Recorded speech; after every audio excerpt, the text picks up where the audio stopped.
আলোচনার বিষয় হলো role of industrial and production engineers in manufacturing industries. এর আগের কতগুলো সেশন আমি প্রত্যেকটাই দেখছিলাম, আগের যে 6টা হলো। তো বিষয়গুলো অনেক গুরুত্বপূর্ণ এবং খুবই ভারী কিছু বিষয় ছিল এখানে। যেমন সেখানে ডাটা সায়েন্স ছিল, মেশিন লার্নিং ছিল, পাইথন প্রোগ্রামিং, মানে the most important sector in Bangladesh RMG sector নিয়ে সেশন ছিল, এবং landing into the jobs, CV কিভাবে লিখতে হয়, কিভাবে ইন্টারভিউ ফেস করতে হয়, সেটারও খুবই গুরুত্বপূর্ণ কিছু আলোচনা ছিল। আজকে সেশনে এমন কোনো গুরুত্বপূর্ণ কিছু নাই। আজকে সেশনটা খুবই খুবই লাইট ইন কন্টেন্ট। আর আমি এখানে ইন্ডাস্ট্রিয়াল অ্যান্ড প্রোডাকশন ইঞ্জিনিয়াররা ম্যানুফ্যাকচারিং ইন্ডাস্ট্রিজে কি ধরনের রোল প্লে করে সেটা একেবারেই আমার নিজের অভিজ্ঞতার আলোকে কিছু জিনিস শেয়ার করা। এর পরবর্তী কথাগুলো বলার আগে আমি নিজের একটু ছোট্ট পরিচয় দিয়ে নিই। আমি সাগর ভৌমিক। অনেকেই আমার সাথে পরিচয় আছে, অনেকের সাথে হয়তো পরিচয় নাই। আমরা এইচএসসি 05 ব্যাচ আইপি, আমরা পাশ করি 2011 সালে। পাশ করার পরে আমি নেসলে বাংলাদেশ লিমিটেডে জয়েন করি প্রোডাকশন অফিসার হিসেবে। তো সেই থেকে এখনো নেসলে বাংলাদেশেই আছি। তো প্রায় 9 বছরের উপরে আমি নেসলে বাংলাদেশেই চাকরি করেছি। তো আমার অভিজ্ঞতা সীমিত সেই দিক থেকে। আমার এই সীমিত অভিজ্ঞতার আলোকে আমি চেষ্টা করেছি আমার কিছু এই অভিজ্ঞতাগুলো সবার সাথে একটু শেয়ার করা, যাতে যারা ভবিষ্যতে চাকরি জীবনে ঢুকবে বা এখনো যারা ম্যানুফ্যাকচারিং ইন্ডাস্ট্রিতে চাকরি করে তারা কিছুটা রিলেট করতে পারবে এবং তারা কিছুটা প্রিপেয়ার থাকতে পারবে। তো আইপি যখন আমি যখন আইপি কে সাবজেক্ট হিসেবে নেই বুয়েটে ভর্তি হওয়ার সময়, তখন সবাই আমাকে একটা প্রশ্ন জিজ্ঞেস করেছিল যে এরা আসলে করে কি, বা এরা আসলে কোথায় চাকরি করে। অনেকেই এই জিনিসটা জানতো না, এবং আমার ধারণা সিচুয়েশন এখনো অতটা ইমপ্রুভও করেনি, কারণ আমি এখনো অনেকের মধ্যেই এই কনফিউশনটা দেখি যে আইপি ইঞ্জিনিয়ার আসলে কোথায় চাকরি করে, তারা পাশ করে কি করে, তারা পাশ করে কি বাইরেই চলে যায়, নাকি চাকরি বাকরি করে, নাকি চাকরি করলে কোথায় চাকরি করে। এই ধরনের একটা প্রশ্ন আমরা সবাই মোটামুটি কম বেশি এই প্রশ্ন ফেস করেছি। তো সেটা উত্তর দেওয়ার জন্য আমি এর পরবর্তী স্লাইডে যাচ্ছি।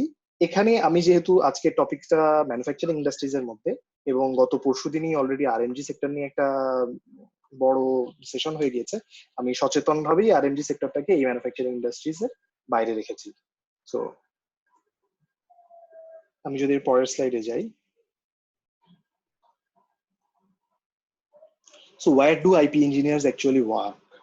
সো এর প্রশ্নটা কেউ করলে এটার আসলে উত্তরটা হবে যে ওয়্যার নট, কোথায় করে না। বাংলাদেশের যদি আমি সমস্ত বড় বড় ইন্ডাস্ট্রিগুলোর কথা চিন্তা করি, মাল্টি ন্যাশনাল, লোকাল লেভেলে, এগুলোর প্রত্যেকটা জায়গাতেই আইপি ইঞ্জিনিয়াররা কাজ করে। হতে পারে সেটা বুয়েটের, হতে পারে সেটা অন্য ইউনিভার্সিটির গ্র্যাজুয়েট। কিছু কিছু জায়গায় বুয়েটের গ্র্যাজুয়েট ছিল, এখন হয়তো নাই। অনেক জায়গাতেই বুয়েটের আইপি গ্র্যাজুয়েটরা আছে, এবং এর মধ্যে অনেক জায়গাতেই বাইরের আইপি গ্র্যাজুয়েটরাও আছে এবং বেশ ভালো করছে। আমার মনে হয় এখানে আর মানে লোগোগুলো দেখলেই আমরা বুঝতে পারি এগুলো খুবই পরিচিত logo. Unilever, Rahim Afroz, BAT, Nestle, Reckitt Benckiser, edible oil, Japan Tobacco, American Efird, Asian Paints, Marico, Perfetti, Pidilite, এবং আমি একটা জাস্ট দিয়েছি যে সিমোর। অর্থাৎ আরো অনেক জায়গা আছে যেখানে আইপি ইঞ্জিনিয়াররা কাজ করে। তো এটা নিয়ে আসলে আমাদেরকে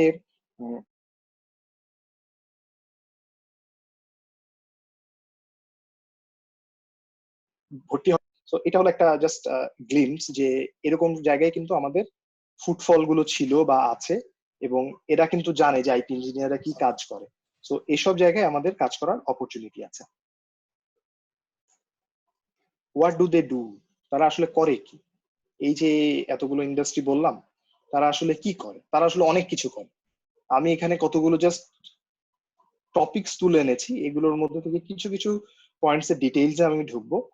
যেমন production management, maintenance management, safety, health and environment IP ইঞ্জিনিয়ারদের কাজ করার একটা চমৎকার জায়গা, আস্তে আস্তে ইভলভ করছে, এবং আমাদের বেশ কিছু গ্র্যাজুয়েটরা সেফটি, হেলথ অ্যান্ড এনভায়রনমেন্টে চমৎকার কাজ করছে আমাদের ইন্ডাস্ট্রিতে। পিপল ম্যানেজমেন্ট ডেফিনেটলি এটা একটা কোর পার্ট যদি আমরা ফ্যাক্টরি বা ম্যানুফ্যাকচারিং ইন্ডাস্ট্রিতে কাজ করতে চাই। স্ট্যাটিস্টিক্যাল প্রসেস কন্ট্রোল, আমরা এই জিনিসটা আমার ধারণা আমরা সবাই আমাদের যে কোর্স ওয়ার্ক থাকে কোয়ালিটি ম্যানেজমেন্টে, এই জিনিসটা আমরা সবাই খুব ভালো পারি। এবং ইন্ডাস্ট্রিতে এসে আমি যত ফ্রেশ গ্র্যাজুয়েটদের দেখেছি বা নতুন যারাই আইপি থেকে এইখানে কাজ করতে আসে, তারা স্ট্যাটিস্টিক্যাল প্রসেস কন্ট্রোল নিয়ে কাজ করতে খুবই পছন্দ করে। তো স্ট্যাটিস্টিক্যাল প্রসেস কন্ট্রোল একটা কাজ করার জায়গা আমাদের, এবং যেখানে আমাদের গ্রাজুয়েটদের একটা ভালো ভূমিকা আছে, যেহেতু এখানে আমাদের একটা স্ট্রং ব্যাকগ্রাউন্ড থাকে। ক্যাপাসিটি প্ল্যানিং, একটা যে কোনো ফ্যাক্টরির বা যে কোনো একটা ম্যানুফ্যাকচারিং ইউনিটের ক্যাপাসিটি প্ল্যানিংটা একটা খুব ইম্পর্টেন্ট পার্ট। সেখানে কিন্তু আমাদের আইপি ইঞ্জিনিয়াররা, গ্রাজুয়েটরা খুব ভালো কাজ করছে ক্যাপাসিটি প্ল্যানিং এ। ক্যাপাসিটি অপটিমাইজ কিভাবে করতে হবে, কিভাবে ক্যাপাসিটি প্ল্যানিং করতে হবে, লিমিটেড রিসোর্সের মধ্যে আমাদের প্রোডাকশন প্ল্যানিং কি কিভাবে করা যায়, কিভাবে ক্যাপাসিটি আরো ম্যাক্সিমাইজ করা যায়, সেগুলো নিয়ে কিন্তু কাজ করে। টিপিএম লিন একটা চমৎকার টপিক, এখন খুবই বাজওয়ার্ড আমাদের ইন্ডাস্ট্রিতে, টিপিএম বা লিন। সেটা নিয়ে আমি ডিটেলস একটু পরে আসবো। তো এখানেও কিন্তু আমাদের আইপি গ্রাজুয়েটদের কাজ করার অনেক জায়গা আছে, এবং আমি আগেও আমাদের টপিকে বলছিলাম যে এটার সাথে আমাদের কোর্স গুলো আসলে কিভাবে রিলেটেড, সেটা একটা ইম্পর্টেন্ট ব্যাপার। টিপিএম, লিন, মেইনটেনেন্স ম্যানেজমেন্ট, এগুলো কিন্তু আমরা, মেইনটেনেন্স ম্যানেজমেন্ট নামের আমাদের একটা সাবজেক্ট আছে, যে সাবজেক্টে আমরা পড়ে আসছিলাম। যদিও সেখানে খুবই ব্রিফলি কিছু আইডিয়া দেওয়া হয়, কিন্তু সেগুলো কিন্তু একটা ফাউন্ডেশন তৈরি করার জন্য আমার মনে হয় বেশ সাফিসিয়েন্ট। পরবর্তীতে আমরা যখন কোনো ইন্ডাস্ট্রিতে যাই এবং গিয়ে যখন এই জিনিস, এই টার্মগুলোর সাথে পরিচিত হতে থাকি, এই জিনিসগুলো একেবারেই নতুন বলে আমাদের কাছে মনে হয় না। Optimization of process, IP engineer বলতেই অপটিমাইজেশন কথাটা এত বেশিবার শুনি আমরা, এটা আসলে এটা আসলে অনেক বড় একটা এরিয়া। যে অপটিমাইজেশন বলতে আসলে আমরা কি বুঝি? সো অপটিমাইজেশন অফ প্রসেস জিনিসটা একটা অনেক বড় জিনিস, যে আমরা কিভাবে লিমিটেড রিসোর্সের মধ্যে আমাদের প্রোডাক্টিভিটি ম্যাক্সিমাইজ করতে পারি, কিভাবে কস্ট রিডাকশন করতে পারি, এই সবগুলো কিন্তু আসলে অপটিমাইজেশনের মধ্যে চলে আসে।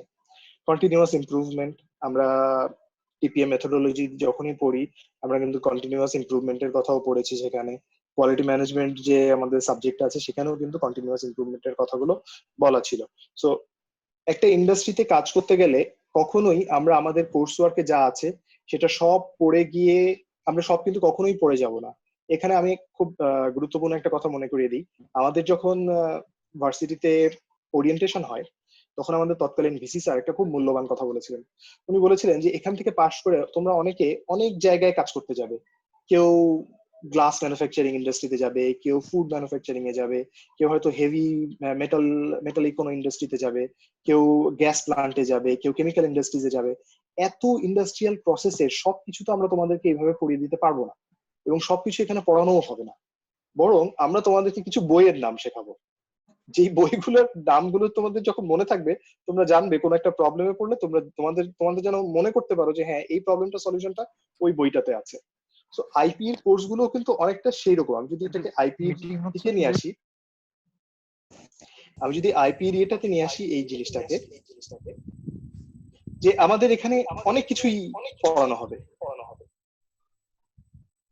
মাইকটা মনে হয় মিউট থাকলে, ওকে।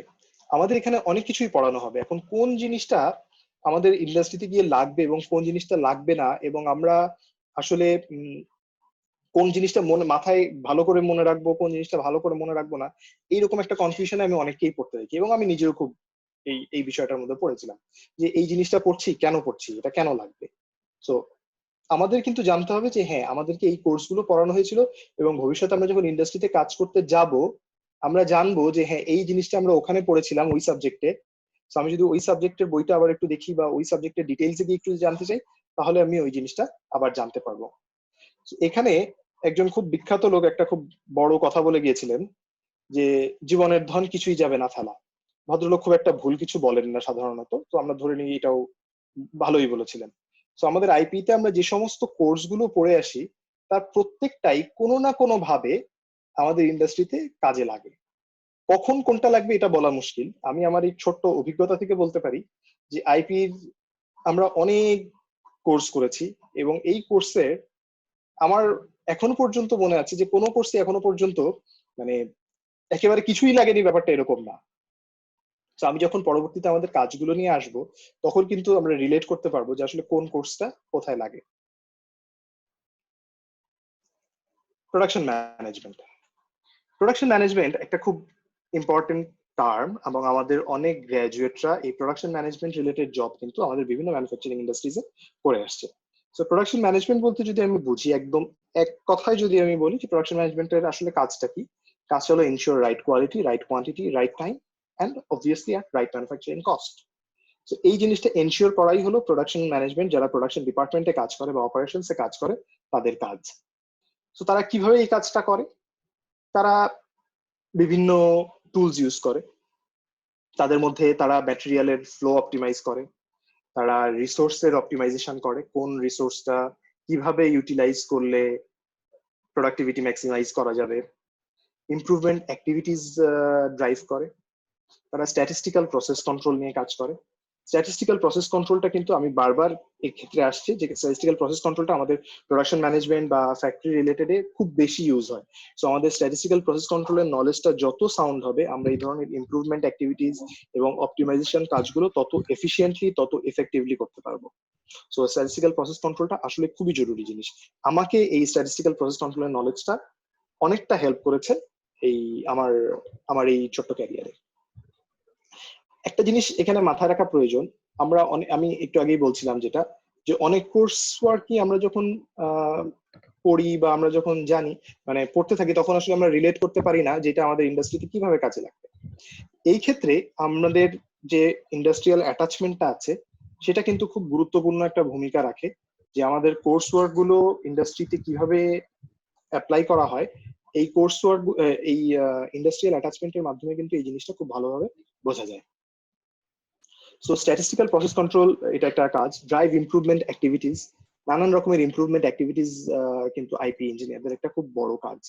অনেক ইন্ডাস্ট্রি আছে যারা আইপি ইঞ্জিনিয়ারদেরকে রিক্রুটই করে শুধুমাত্র ইমপ্রুভমেন্ট গুলোকে ড্রাইভ করানোর জন্য। ইন্ডাস্ট্রিতে এরকম একটা মাইন্ডসেট আছে টপ ম্যানেজমেন্টে, বেশ কয়েকজনের সাথে আমার যাদের সাথে কথা হয়েছে, যারা মনে করে, যারা আসলে আইপি গ্রাজুয়েট না, তাদের ধারণা যে আইপি গ্রাজুয়েটদেরকে নিলে একটা বিরাট ইমপ্রুভমেন্টের কাজ চলে আসবে। এবং ম্যানেজমেন্টের এই ধারণাটা একেবারে কিন্তু ভুল না, পুরোপুরি ঠিকও না, কারণ আইপি ইঞ্জিনিয়ার শুধু ইমপ্রুভমেন্ট নিয়ে কাজ করে না, আরো অনেক কিছু নিয়ে কাজ করে। সো প্রসেস ইমপ্রুভমেন্ট একটা মেজর পার্ট। সো যে কোনো ইন্ডাস্ট্রি যখনই কোনো আইপি ইঞ্জিনিয়ারকে রিক্রুট করে, তখন তাদের ব্যাক অফ মাইন্ডে একটা জিনিসই চলতে থাকে, যে এই ছেলেটা বা এই মেয়েটা আমাদের ইন্ডাস্ট্রিতে এসে এটার একটা বিরাট ইমপ্রুভমেন্টের কাজ করে ফেলবে। সো এটা কিন্তু একটা এক্সপেকটেশন থাকে সব আইপি ইঞ্জিনিয়ারদের উপরে। সো এটা গেল প্রোডাকশন ম্যানেজমেন্ট। আমার মনে হয় আমাদের অনেক ইঞ্জিনিয়ার, ফ্যাক্টরিতে যে সমস্ত আইপি ইঞ্জিনিয়াররা কাজ করে, তাদের বেশিরভাগ প্রোডাকশন ম্যানেজমেন্ট রিলেটেড কাজগুলোই করে। এরপর যদি আমি আসি একটু ইন্ডাস্ট্রিয়াল পারফরমেন্স। ইন্ডাস্ট্রিয়াল পারফরমেন্স জিনিসটা আসলে কি? ইন্ডাস্ট্রিয়াল পারফরমেন্স বিষয়টা হলো আমাদের কোন একটা ইন্ডাস্ট্রির এই পারফরমেন্স গুলো আমরা কিভাবে মেজার করি। আমরা পারফরমেন্স গুলো মেজার করি বিভিন্ন কি পারফরমেন্স ইন্ডিকেটর গুলো দিয়ে। আইপি ইঞ্জিনিয়ারদের একটা কাজ, একটা ফ্যাক্টরি কি ঠিক পথে আগাচ্ছে নাকি তার ভিশনে কোনো সমস্যা আছে, সে আসলে অন্যদিকে যাচ্ছে।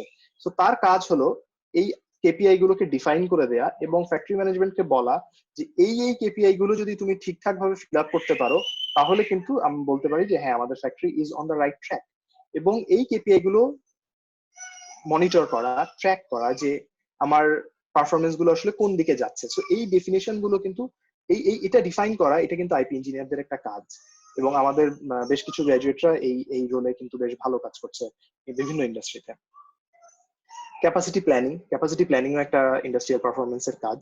ক্যাপাসিটি প্ল্যানিং যেটা আমি আগে বললাম, যে আমাদের কি নেক্সট ডে কোনো ক্যাপাসিটি ইনক্রিজ দরকার আছে, নাকি আমাদের যে পরিমাণ ক্যাপাসিটি আছে এইটা দিয়েই আমরা ম্যাক্সিমাইজ প্রোডাক্টিভিটি এনশিওর করতে পারবো, নাকি আমাদের নতুন কোথাও ইনভেস্ট করতে হবে, অথবা আমাদের কোনো একটা ইউনিটকে ডিসলভ করে দিতে হবে। এই যে এই সমস্ত কাজগুলো, এটাও কিন্তু আইপি ইঞ্জিনিয়ারদের একটা কাজ। আমি জাস্ট একটু একটা জিনিস জিজ্ঞেস করতে চাচ্ছি, আমার স্ক্রিন কি পুরোপুরি দেখা যাচ্ছে নাকি স্ক্রিনের পাশে অন্য কিছু দেখা যাচ্ছে?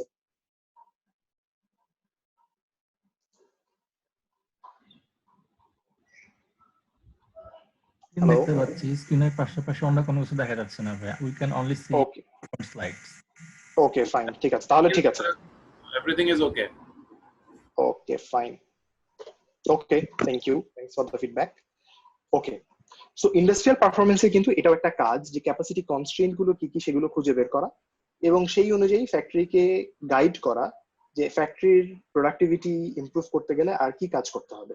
সো এটাও কিন্তু আইপি ইঞ্জিনিয়ারদের একটা কোর কাজ। Generate ideas to optimize resources, যেটা আমি মাত্র বললাম, এবং অবভিয়াসলি ড্রাইভ ইমপ্রুভমেন্ট অ্যাক্টিভিটিস। কোনো একটা আইপি ইঞ্জিনিয়ারকে যখনই কোনো একটা ম্যানুফ্যাকচারিং ইন্ডাস্ট্রি রিক্রুট করে, তখন তাদের ব্যাক অফ মাইন্ডে একটা কথাই কাজ করে বেশি, সেটা হলো improvement, improvement, improvement from the current status. So এই জিনিসটা, এটা একটা, আমি বলবো এটা এটা এক ধরনের প্রত্যাশার চাপও আমরা বলতে পারি, কিন্তু এটা এটা একটা ইম্পর্টেন্ট ফ্যাক্ট, এটাকে অস্বীকার করার কোনো উপায় নেই।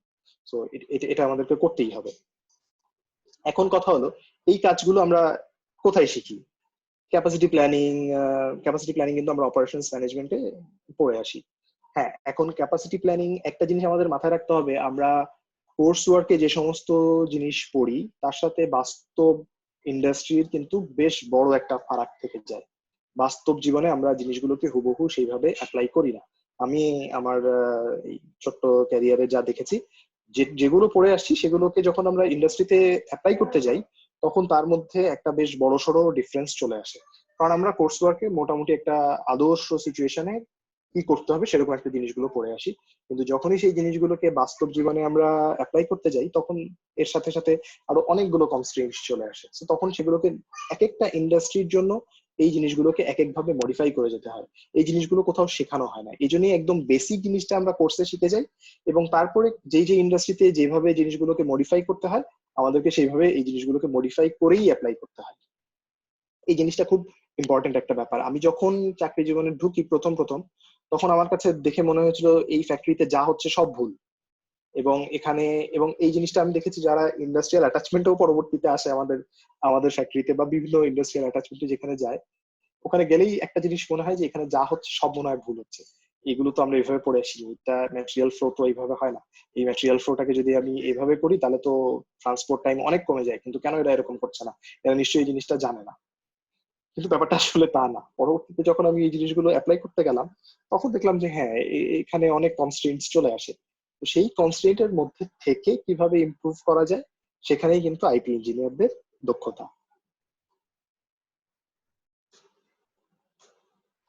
সাপ্লাই চেইন ম্যানেজমেন্ট, এখানে সাপ্লাই চেইন ম্যানেজমেন্ট বলতে আমি একদমই ফ্যাক্টরি রিলেটেড সাপ্লাই চেইন ম্যানেজমেন্টের পার্টটা দেখছি। বিভিন্ন ইন্ডাস্ট্রিতে সাপ্লাই চেইনকে অনেক ভাবে ক্যাটাগরাইজ করা হয়। কিছু কিছু ইন্ডাস্ট্রি এখন যেটাতে যাচ্ছে যারা অপারেশনস ম্যানেজমেন্ট তার আন্ডারে ফ্যাক্টরি ম্যানেজমেন্ট এবং সাপ্লাই চেইন ম্যানেজমেন্ট। কিছু কিছু ইন্ডাস্ট্রি পুরো ফুল সাপ্লাই চেইন ম্যানেজমেন্টের আন্ডারেই ফ্যাক্টরি অপারেশনটা থাকে। কিছু কিছু ইন্ডাস্ট্রিতে আছে যেখানে ফ্যাক্টরি এবং সাপ্লাই চেইন টোটালি দুইটা আলাদা ডিপার্টমেন্ট। তো আমি এখানে just supply chain management as a factory point of view থেকে সাপ্লাই চেইন ম্যানেজমেন্টে আমাদের আইটি ইঞ্জিনিয়াররা কি কি কাজ করে সেগুলোর একটা গ্লিমস দেওয়ার চেষ্টা করছি। একটা হলো অবশ্যই প্রোডাকশন প্ল্যানিং। প্রোডাকশন কিভাবে হবে, প্রোডাকশনের প্ল্যানিং কিভাবে হবে, আমার প্রত্যেকটা মেশিনের ক্যাপাসিটি কিরকম, সেই অনুযায়ী আমি কোনটার পরে কোনটা প্রোডাকশন করব, কোন প্রোডাক্টের কতটুকু লিড টাইম, কোন ম্যাটেরিয়াল সরি কোনটা প্রোডাকশন করতে কতদিন সময় লাগে, মার্কেটে যেতে কতদিন সময় লাগে, এই জিনিসগুলো কিন্তু সাপ্লাই চেইন ম্যানেজমেন্টের প্রোডাকশন প্ল্যানিং এর পার্ট। আমি জানি সাপ্লাই চেইন ম্যানেজমেন্টের একটা বড় কোর্স, একটা 3 ক্রেডিটের কোর্স ওয়ার্কই আছে আইপিই তে, যেটা পড়লে মোটামুটি একটা ধারণা পাওয়া যায় যে কিভাবে এই কাজগুলো করা হয়। এবং সেইগুলো, এই সাপ্লাই চেইন ম্যানেজমেন্টটা তো অনেকটা থিওরিটিক্যাল কাজ। তো এইখানে দেখা যায় যে কোর্স ওয়ার্কের সাথে তার মিলটা তুলনামূলকভাবে বেশি অপারেশনস এর চেয়ে। Material and requirement planning, MRP planning নিয়ে আমরা অনেক লেখাপড়া করি। এমআরপি 1, এমআরপি 2, ইআরপি, অনেক কিছু আমরা পড়ি সেখানে। তো ম্যাটেরিয়াল রিকোয়ারমেন্ট প্ল্যানিংটা একটা আইপি ইঞ্জিনিয়ারদের কাজ, বা যেখানে আইপি ইঞ্জিনিয়াররা ভালো কাজ করতে পারে। এখানে ম্যাটেরিয়াল রিকোয়ারমেন্ট প্ল্যানিং এর একটা জিনিস মাথায় রাখতে হবে যে ম্যাটেরিয়াল রিকোয়ারমেন্ট প্ল্যানিং যে কেউই করতে পারে। এটা এমন, এখানে ইআরপি সফটওয়্যারে প্রোডাকশন প্ল্যান বসিয়ে দিলে ম্যাটেরিয়াল রিকোয়ারমেন্ট প্ল্যানিং অটোমেটিক্যালি চলে আসে। এরকম আজকাল অনেক সফটওয়্যার আছে। সেখানে আইপি ইঞ্জিনিয়ারদের ভূমিকাটা কোথায়? আইপি ইঞ্জিনিয়ার কেন, আইপি ইঞ্জিনিয়াররা এখানে এখানে মানুষজন আইপি ইঞ্জিনিয়ারকে কেন প্রেফার করে? কারণ আইপি ইঞ্জিনিয়ারের কাজ হলো ম্যাটেরিয়াল রিকোয়ারমেন্ট প্ল্যানিংটা অপটিমাইজ করা। আমার ওয়্যার হাউসের ক্যাপাসিটি কত, আমার ওয়্যার হাউসের হোল্ডিং টাইম বেশি হচ্ছে কিনা, আমার স্টোরেজ বেশি হচ্ছে কিনা, আমার নেটওয়ার্কিং ক্যাপিটাল ব্লক হয়ে যাচ্ছে কিনা। সো এই জিনিসগুলোকে অপটিমাইজ করাই হলো আইপি ইঞ্জিনিয়ারদের কাজ। সো এখানেই কিন্তু ম্যাটেরিয়াল রিকোয়ারমেন্ট প্ল্যানিং এর নিটিগ্রিটি পার্টটা চলে আসে। অপটিমাইজ ম্যাটেরিয়াল ফ্লো, যেটা নিয়ে একটু আগেই কথা হচ্ছিল, ওয়্যার হাউস ম্যানেজমেন্ট একটা ইটসেলফ চ্যাপ্টার, যেখানে আমাদের আইপি ইঞ্জিনিয়াররা বেশ ভালো ভালো কাজ করেছে বিভিন্ন ইন্ডাস্ট্রিতে। আমি দু একটা ইন্ডাস্ট্রির নাম বলতেই পারবো। নেসলে বাংলাদেশ তো বটেই, এখানে আমি যেহেতু আমি এখানে কাজ করছি। এভারেড এনিসন, ইউনিলিভার এবং কোর্স, এই সমস্ত জায়গায় ওয়্যার হাউস ম্যানেজমেন্টে কিন্তু আইপি ইঞ্জিনিয়াররা খুব ভালো ভালো কিছু কাজ করে আসছে। এবং যেই মডেলটা একসময় তৈরি করে দিয়ে আসা আইপি ইঞ্জিনিয়ারদের, সেগুলো কিন্তু এখনো চলছে। সো এই material flow optimization, warehouse management, এটা একটা খুবই ইম্পর্টেন্ট টপিক, এবং এখানে আইপি ইঞ্জিনিয়ারদের কাজ করার প্রচুর স্কোপ আছে। আমাদের বিভিন্ন ইন্ডাস্ট্রি এখনো ওয়্যারহাউস ম্যানেজমেন্টে, বাংলাদেশের প্রেক্ষাপটে যদি আমি বলি, অনেক ইন্ডাস্ট্রি আছে বড় বড় মাল্টিন্যাশনাল বা বড় বড় লোকাল গুলো ছাড়া, অনেক ইন্ডাস্ট্রি আছে যেখানে এই ওয়্যারহাউস ম্যানেজমেন্টটা একেবারেই গোছানো না। আমাদের বিভিন্ন আমার যারা ফ্রেন্ড সার্কেল আছে বা অন্যান্য ইন্ডাস্ট্রির ফ্র্যাটার্নিটিদের সাথে যখন কথা হয়, তখন কিন্তু এই জিনিসটা বারবারই উঠে আসে যে এই ওয়্যারহাউস ম্যানেজমেন্টটা একেবারেই গোছানো না বিভিন্ন ইন্ডাস্ট্রিতে। এবং এখানে আইপি ইঞ্জিনিয়ারদের কাজ করার একটা প্রচন্ড প্রচন্ড ভালো একটা স্কোপ আছে। লজিস্টিক প্ল্যানিং এগেইন, একটা ম্যাটেরিয়াল প্রোডাকশন হওয়ার জন্য তার কিছু র ম্যাটেরিয়াল লাগে। সেই র ম্যাটেরিয়াল গুলো কিভাবে আসবে, কবে আসবে, সেগুলো প্ল্যানিং করা, এবং ম্যাটেরিয়ালটা প্রোডাকশন হওয়ার পরে সেগুলোকে ডিস্ট্রিবিউটর এন্ডে পৌঁছে দেয়া ম্যাটেরিয়াল, এবং আলটিমেটলি এন্ড কনজিউমারের হাতে পৌঁছে দেয়া।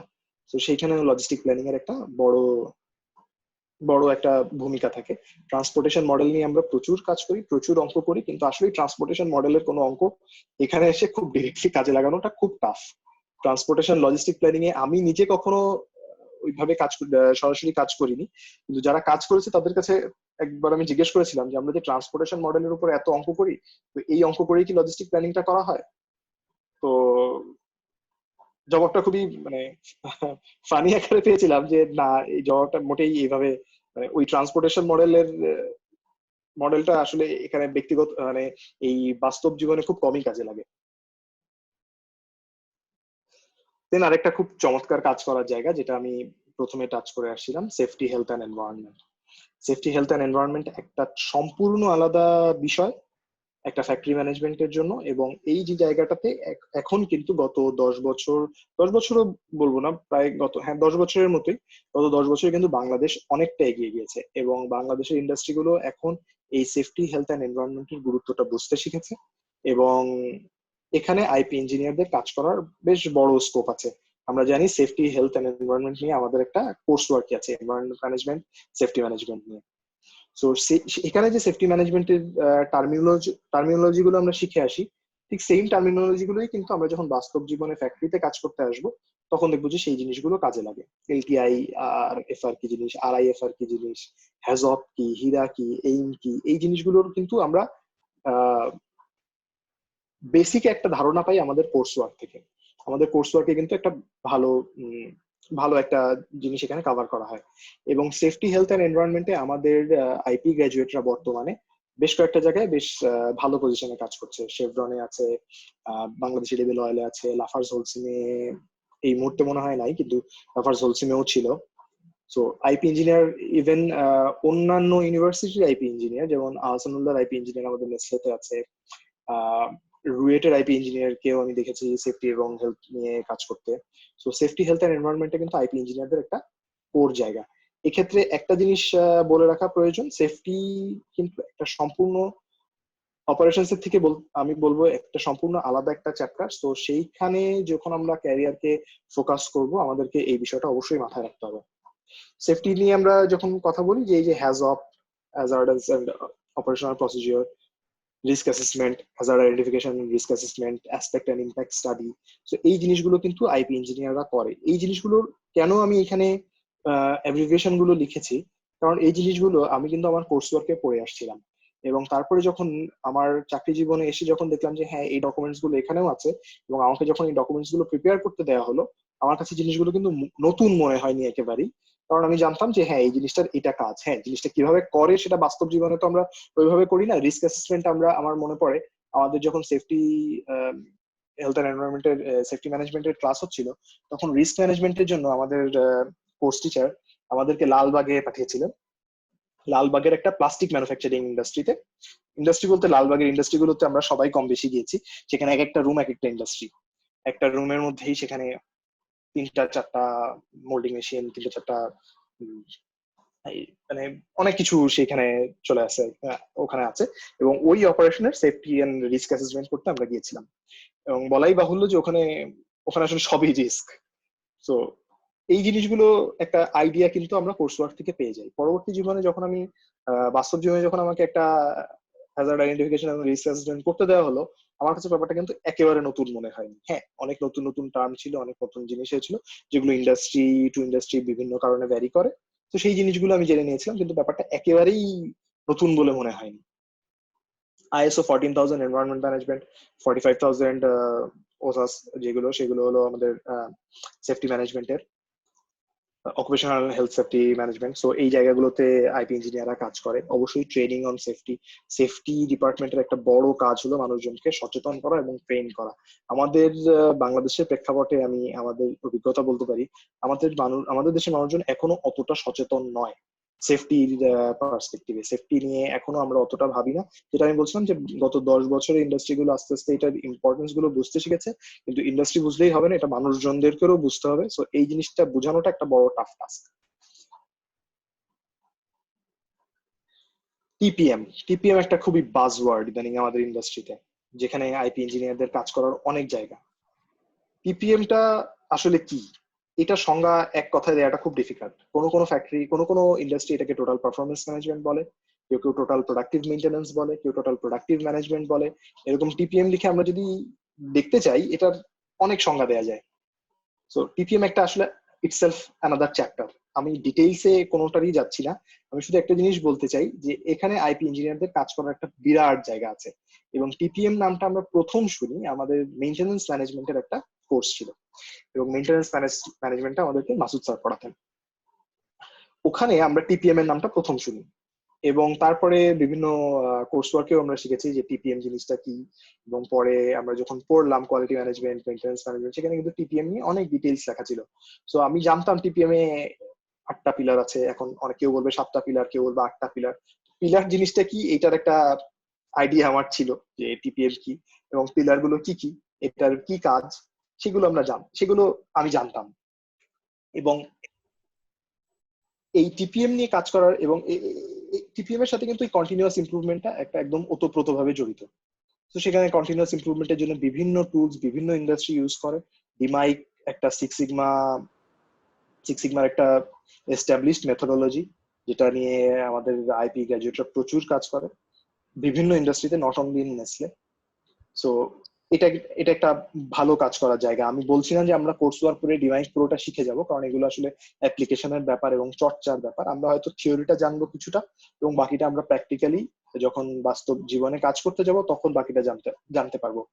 আমি একটা কথা বারবার বলছি যে আমরা যখনই বাস্তব জীবনে কোনো একটা বিষয়কে কাজে লাগাতে যাব, এটা ঠিক হুবহু আমরা যেরকম পড়ে আসবো সেরকম ভাবে হবে না। এটাকে অনেক, এক একটা industry to industry, factory to factory বেসিসে এটাকে অনেকটা মডিফাই করে এবং কাস্টমাইজ করে আমাদেরকে অ্যাপ্লাই করতে হয়।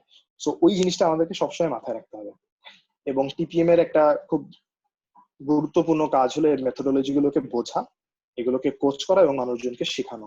টিপিএম নিয়ে এই মুহূর্তে ইন্ডাস্ট্রিতে, বেশ কিছু ইন্ডাস্ট্রিতে খুব ভালো ভালো কাজ হচ্ছে, এবং কিছু কিছু ইন্ডাস্ট্রি তারা কেবলমাত্র টিপিএম এর যাত্রা শুরু করেছে। এরকম বেশ কিছু ইন্ডাস্ট্রি আছে, বড় লেভেলের ইন্ডাস্ট্রি আছে, যারা টিপিএম নিয়ে সামনেও আরো অনেক কাজ করতে যায়, এবং এখানে কিন্তু আইপি ইঞ্জিনিয়ারদের একটা কাজ করার একটা বড় ভূমিকা আছে। ওকে, আমরা প্রায় শেষের দিকে চলে আসছি। ফ্যাক্টরস ফর ফ্যাক্টরিজ, গ্রামাটিক্যালি কথাটা কতটুকু ঠিক আমি জানি না। সো কথাটা শুনতে ভালো লাগছিল দেখে আমি লিখেছি যে ফ্যাক্টরস ফর ফ্যাক্টরিজ। ফ্যাক্টরিজে কাজ করার জন্য কিছু কিছু ফ্যাক্টর দরকার হয়, যেগুলো না থাকলে আসলে ফ্যাক্টরিতে কাজ করা যায় না। এবং ফ্যাক্টরিতে কাজ করা এবং অন্যান্য ফাংশনে কাজ করার মধ্যে একটা বড় সড়ো ডিফারেন্স কিন্তু থেকে যায়। আমাদের গ্র্যাজুয়েটরা আইপি থেকে পাশ করে যারা বিভিন্ন ইন্ডাস্ট্রিতে জয়েন করে, তারা মূলত, আমি যদি দুইটা ভাগ করি, একটা ভাগ সাপ্লাই চেনে কাজ করে এবং একটা ভাগ কোর ম্যানুফ্যাকচারিং এ কাজ করে। সাপ্লাই চেনে যারা কাজ করে তাদের কেউ কেউ ফ্যাক্টরিতে কাজ করে, কেউ কেউ হেড অফিসে কাজ করে। যারা সাপ্লাই চেনে কাজ করে এবং হেড অফিসে কাজ করে তারা এই এই আওতাভুক্ত না। কিন্তু যারা কোর অপারেশনসে কাজ করে এবং ফ্যাক্টরিতে কাজ করে, তাদের জন্য কিন্তু এই জিনিসটা খুবই ইম্পর্টেন্ট। এই যে পয়েন্টস গুলো বলছে, আমি একটু একটু করে বলি। অ্যাটিটিউড, এখন ইন্ডাস্ট্রি গুলো সবসময় বলে যে উই হায়ার, আমরা হায়ার করি, মানে তাদের কথাটা আমি ঠিক রিফ্রেশ করে বলছি, যে আমরা অ্যাটিটিউড দেখে হায়ার করি, আমরা স্কিল দেখে হায়ার করি না। স্কিল আমরা তৈরি করে নেব, কিন্তু আমরা হায়ার করবো তার তোমাদের অ্যাটিটিউড দেখে। একটা ছেলে আসলে একটা ছেলে বা একটা মেয়ে ফ্যাক্টরিতে কাজ করার জন্য তার অ্যাটিটিউডটা কিরকম, সে কি আসলে ফ্যাক্টরিতে কাজ করতে চায়? সো ফ্যাক্টরিতে কাজ করার জন্য কিন্তু কিছু রিয়েলিটি আছে। একটা রিয়েলিটি হলো ওয়ার্কিং ইন অ্যাডভার্স কন্ডিশন। ফ্যাক্টরিতে কাজ করার কন্ডিশন কখনোই খুব ল্যাভিশ হবে না। আমার যদি স্বপ্ন থাকে আমার একটা খুব চমৎকার বসার জায়গা হবে এবং আমি এসি রুমে বসে কাজ করব, আমার একটা খুব সুন্দর ডেস্কটপ হবে, একটা চমৎকার টেবিল হবে, বেল বাজালে কেউ একজন আমার জন্য চা নিয়ে আসবে। তো এই টাইপের জিনিস কিন্তু আসলে ফ্যাক্টরিতে কাজ করলে হয় না। এটা এটা খুবই অ্যাডভার্স কন্ডিশনে কাজ করতে হয়। আমি জানি যারা স্টিল ম্যানুফ্যাকচারিং ইন্ডাস্ট্রিতে কাজ করে খুবই অ্যাডভার্স, প্রচন্ড গরমে কাজ করতে হয়। যারা আইসক্রিম ম্যানুফ্যাকচারিং এ কাজ করে প্রচন্ড ঠান্ডার মধ্যেও কাজ করতে হয়। শীতকালে যদি বন্ধ থাকে ম্যাক্সিমাম টাইম, কিন্তু সেটাও খুব একটা প্লেজেন্ট এনভায়রনমেন্ট না। আমরা যারা ফুড ম্যানুফ্যাকচারিং এ কাজ করি তাদেরও কিন্তু বেশ কিছু অ্যাডভার্স কন্ডিশনে কাজ করতে হয় এবং ফ্যাক্টরির কাজটা অনেক লেন্দি হয়ে যায় এবং অনেক এক্সট্রা টাইম দিতে হয়, যেটা আজকাল অবশ্য সব জায়গায় দিতে হয়, কিন্তু এরকম অ্যাডভার্স কন্ডিশনে এক্সট্রা টাইম দিতে হয় ফ্যাক্টরিজে। Thankless job sometimes.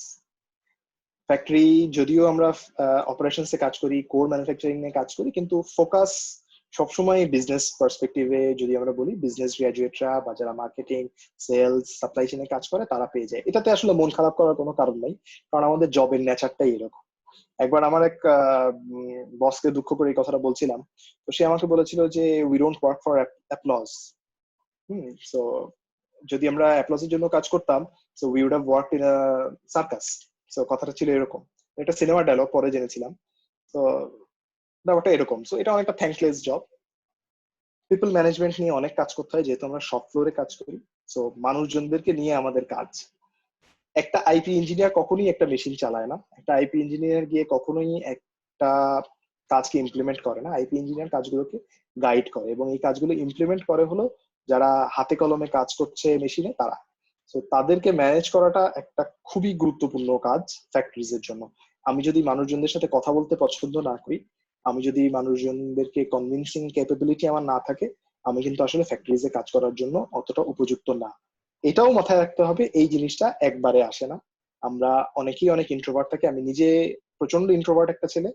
তো এই জিনিসটা আসলে কাজ করতে গিয়ে প্রথমে খুবই অসুবিধায় পড়তে হয় এবং পরে আস্তে আস্তে যখন মানুষজনদের সাথে মিশেছি, তাদের সাথে কথা বলেছি, কথা বলার আসলে কোনো বিকল্প নাই, সেই ক্ষেত্রে সেইভাবেই আসলে পিপল ম্যানেজমেন্ট স্কিলটা গ্রো করে। এটা আসলে এটা কোথাও শেখানো হয় না, যদিও আমরা হিউম্যান রিসোর্স ম্যানেজমেন্ট নামে একটা ছোট কোর্স করি, কিন্তু ওখানে আসলে পিপল ম্যানেজমেন্ট জিনিসটা শেখা যায় না।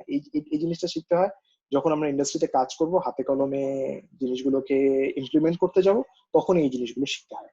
টিম ওয়ার্ক, ফ্যাক্টরিতে কখনোই কেউ একা কাজ করে না, এখানে টিম ওয়ার্কটা খুবই জরুরি।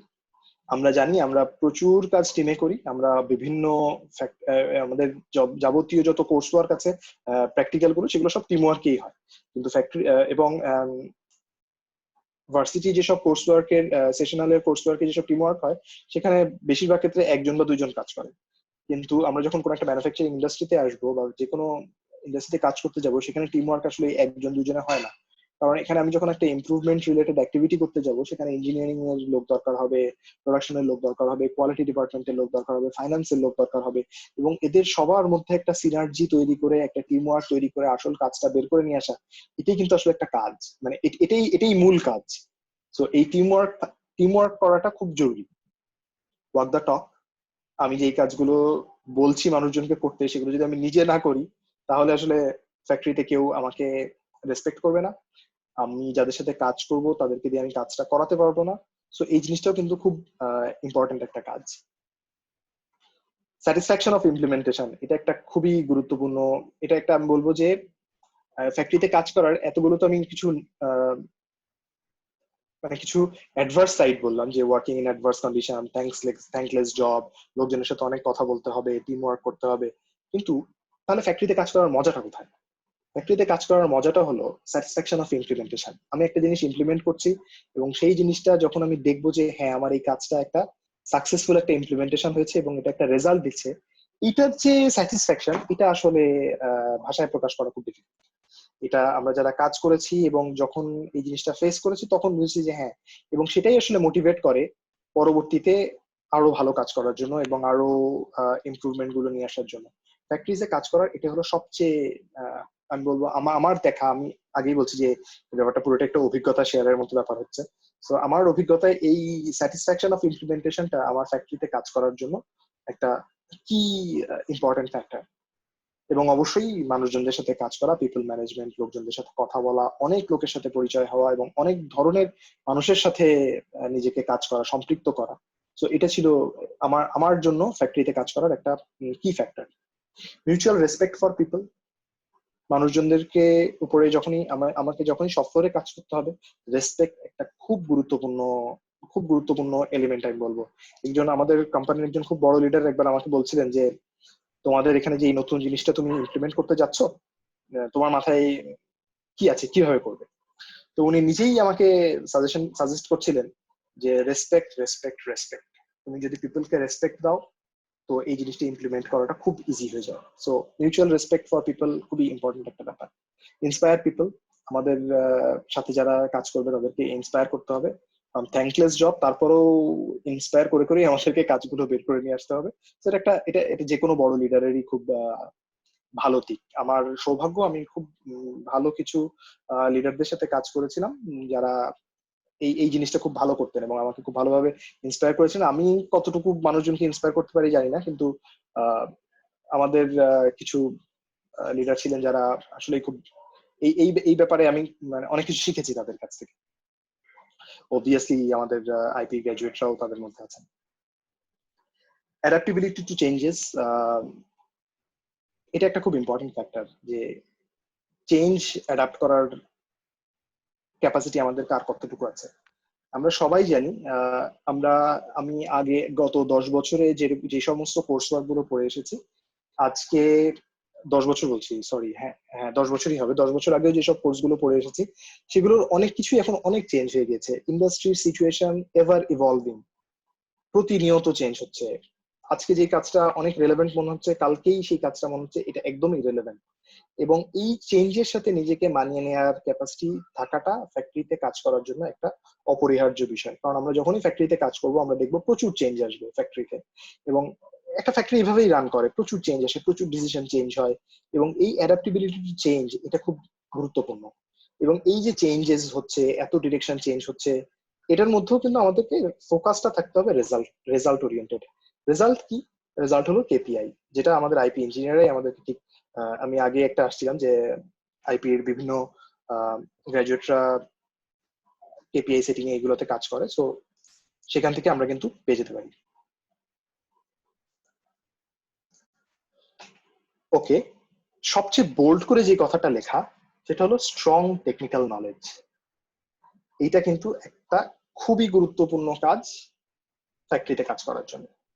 আমি এখানে একটা জিনিস, যখন জ্যোতির সাথে কথা হচ্ছিল, যে জ্যোতি বলছিল যে ভাইয়া কিভাবে আপনি এই জিনিসটা শেয়ার করতে চান আপনার নলেজ গুলো, আমি বলছিলাম যে দেখো, আমার এই প্রেজেন্টেশনটা হবে একদমই মিডিওকার স্টুডেন্টদের জন্য, যারা আসলে বাইরে যাবে না, যারা ইন্ডাস্ট্রিতে কাজ করতে চায়, তো সেই টাইপের লোকজনদের জন্য। তোমরা তো ওই যারা যারা হায়ার স্টাডিজ ইচ্ছা আছে, যারা হায়ার স্টাডি করতে চায়, তাদের জন্য অনেকগুলো সেশন করেছো। এই সেশনটা হবে শুধুমাত্র যারা দেশে থাকতে চায় এবং দেশে ফ্যাক্টরিজে কাজ করতে চায় এবং মোটামুটি একটা মিডিওকার স্টুডেন্ট আমার মতো, তাদের জন্য। So as a mediocre student আমার টেকনিক্যাল নলেজ খুবই খারাপ ছিল, আমার টেকনিক্যাল নলেজ এত ভালো ছিল না। কারণ আমাদের মেকানিক্যাল ইঞ্জিনিয়ারিং বা ইলেকট্রিক্যাল ইঞ্জিনিয়ারিং এ যে সমস্ত কোর্স ওয়ার্ক গুলো ছিল সেগুলো কোনো মতে ফাঁকিবাজি করে পাস টাস করে গেছিলাম। তো টেকনিক্যাল নলেজ আমার মোটেই ভালো ছিল না। তারপরে যখন আমি কাজ করতে আসলাম ফ্যাক্টরিতে, এবং আগেই বলেছি যে রিক্রুটমেন্ট হয় হলো অ্যাটিটিউড দেখে, টেকনিক্যাল নলেজ দেখে না, স্কিল দেখে না। তো আমারও রিক্রুটমেন্ট হয়তো আমার অ্যাটিটিউড দেখেই হয়েছিল, তো টেকনিক্যাল নলেজ দেখে না।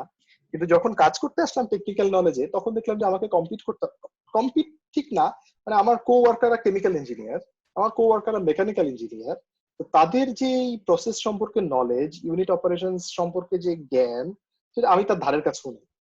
তো আমাকে এটা নিয়ে অনেক কষ্ট করতে হয়েছে, আমাকে আবার নতুন করে বই খাতা খুলে আবার জিনিসগুলোকে দেখতে হয়েছে, পড়তে হয়েছে, মানুষজনের কাছে জিজ্ঞেস করতে হয়েছে। সো এই এফোর্টটা কিন্তু অনেকটা কমে যাবে যদি আমাদের এখন থেকেই টেকনিক্যাল নলেজটা অনেকটা সাউন্ড থাকে। অর্থাৎ আমাদেরকে মেকানিক্যাল ইঞ্জিনিয়ারিং এ যে সমস্ত কোর্স পড়ানো হয়, ইলেকট্রিক্যাল ইঞ্জিনিয়ারিং এ যে সমস্ত বেসিক কোর্স পড়ানো হয়, সেগুলো সম্পর্কে যেন আমাদের বেসিক নলেজ গুলো একদম ক্লিয়ার থাকে। আমাকে যেন বলতে না হয় যে একটা পাম্প কিভাবে কাজ করে, এটা যেন আমাকে ফ্যাক্টরিতে এসে শিখতে না হয়। সো এই জিনিসগুলো, আমি জাস্ট একটা উদাহরণ দিলাম, পাম্প, হিট এক্সচেঞ্জার, মোটর কিভাবে কাজ করে, এই জিনিসগুলোতে জ্ঞান থাকাটা খুব জরুরি। এবং এটা আমি খুব বেশি ফেস করেছি ডিফিকাল্টিস, যে ল্যাক অফ টেকনিক্যাল নলেজ। আমি যখন ফ্যাক্টরিতে কাজ করতে যাই আমি মনে করেছিলাম এই optimization, improvement, statistical control, process chart, এগুলো দিয়েই আমি হয়তো একটা বিপ্লব এনে দেবো। কিন্তু এই বিপ্লব গুলো আনার জন্য যে স্ট্রং টেকনিক্যাল নলেজের ব্যাকগ্রাউন্ড দরকার সেটা কিন্তু আমার ছিল না। যার কারণে আমাকে প্রচুর খাটতে হয়েছে এটার জন্য, এবং আমার কিন্তু ওখানে একটা কমতি থেকেই গিয়েছে। এখনো আমার বিভিন্ন কিছু আসলে হয়তো আমি অত কনফিডেন্টলি হয়তো বলতে পারি না যত কনফিডেন্টলি হয়তো আমি যদি ওই কোর্স গুলো পড়তাম, হয়তো আমি জানি না, হয়তো ভালোভাবে বলতে পারতাম। সো এটা একটা, আমি সবাইকে এই জন্য, যা এর পরবর্তীতে আমার যাদের সাথেই কথা হয়েছে তাদেরকে আমি বলেছি যে আইপির যে কোর বিষয়গুলো সেগুলো তো আমরা অবশ্যই জানবো, অপটিমাইজেশন, অপারেশনস, রিসার্চ, এগুলো আমরা অবশ্যই জানবো, অবশ্যই শিখবো। কিন্তু আমরা যারা ফ্যাক্টরিতে কাজ করতে চাই তাদের জন্য কিন্তু basic in the technical knowledge থাকাটা খুব বেশি জরুরি। এটা এই জন্যই আমি একদম বোল্ড করে লিখে দিয়েছি যে কেন টেকনিক্যাল নলেজের গুরুত্বটা আসলে কোথায়, এটা বোঝানোর জন্য।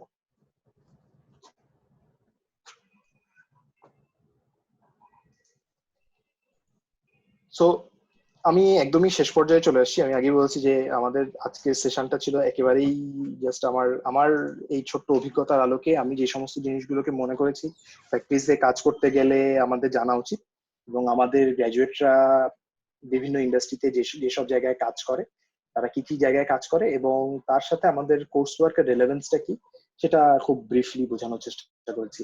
So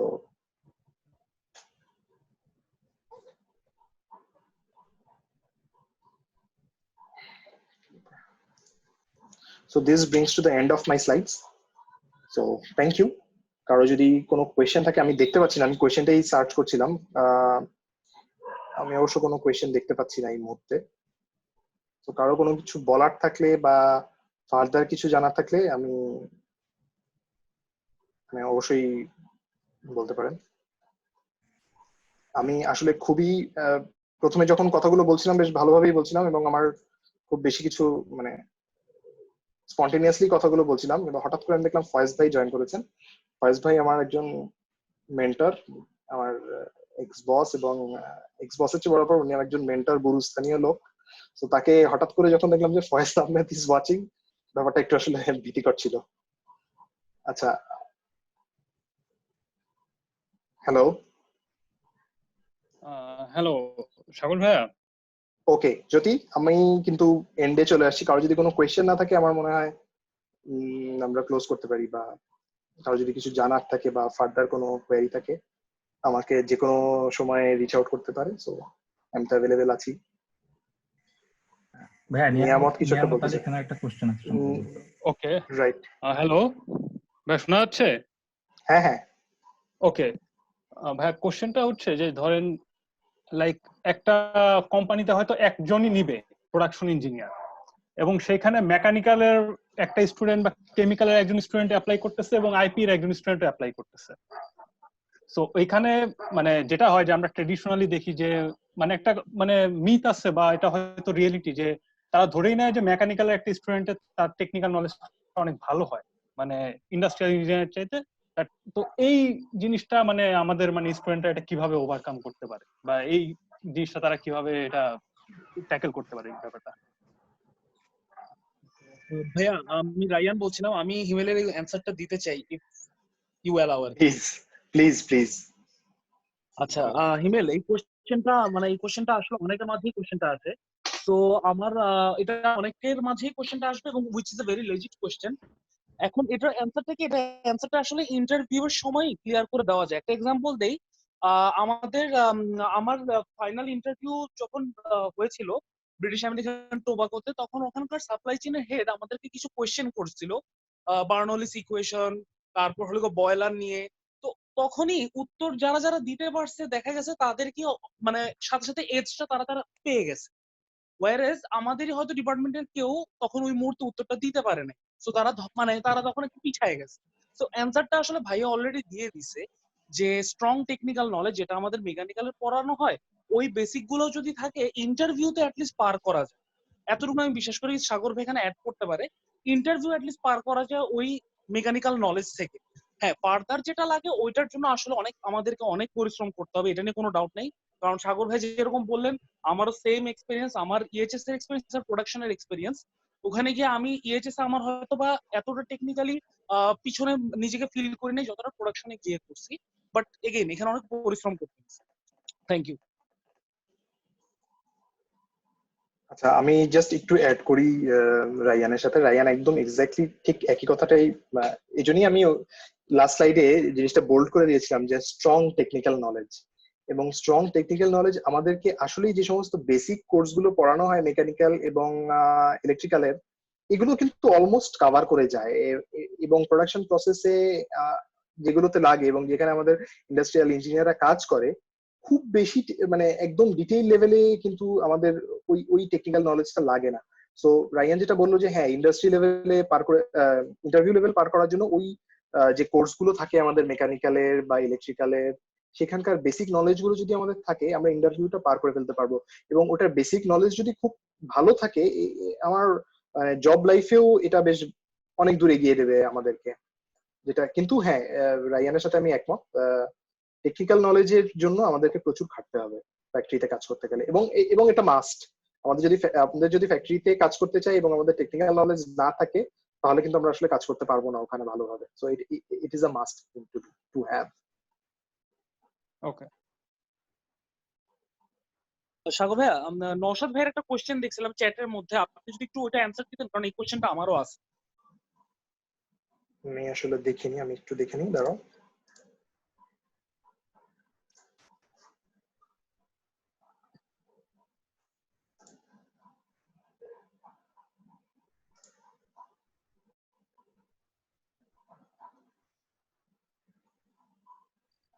Many times it happens that people working for 10 to 15 years do not take the ideas you self for implementing very friendly. Can you suggest how to do manage that?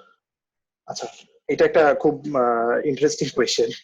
যে আমরা আসলে হয় কি, ইনস্টিটিউশনালাইজড হয়ে যায় অনেক জায়গায়।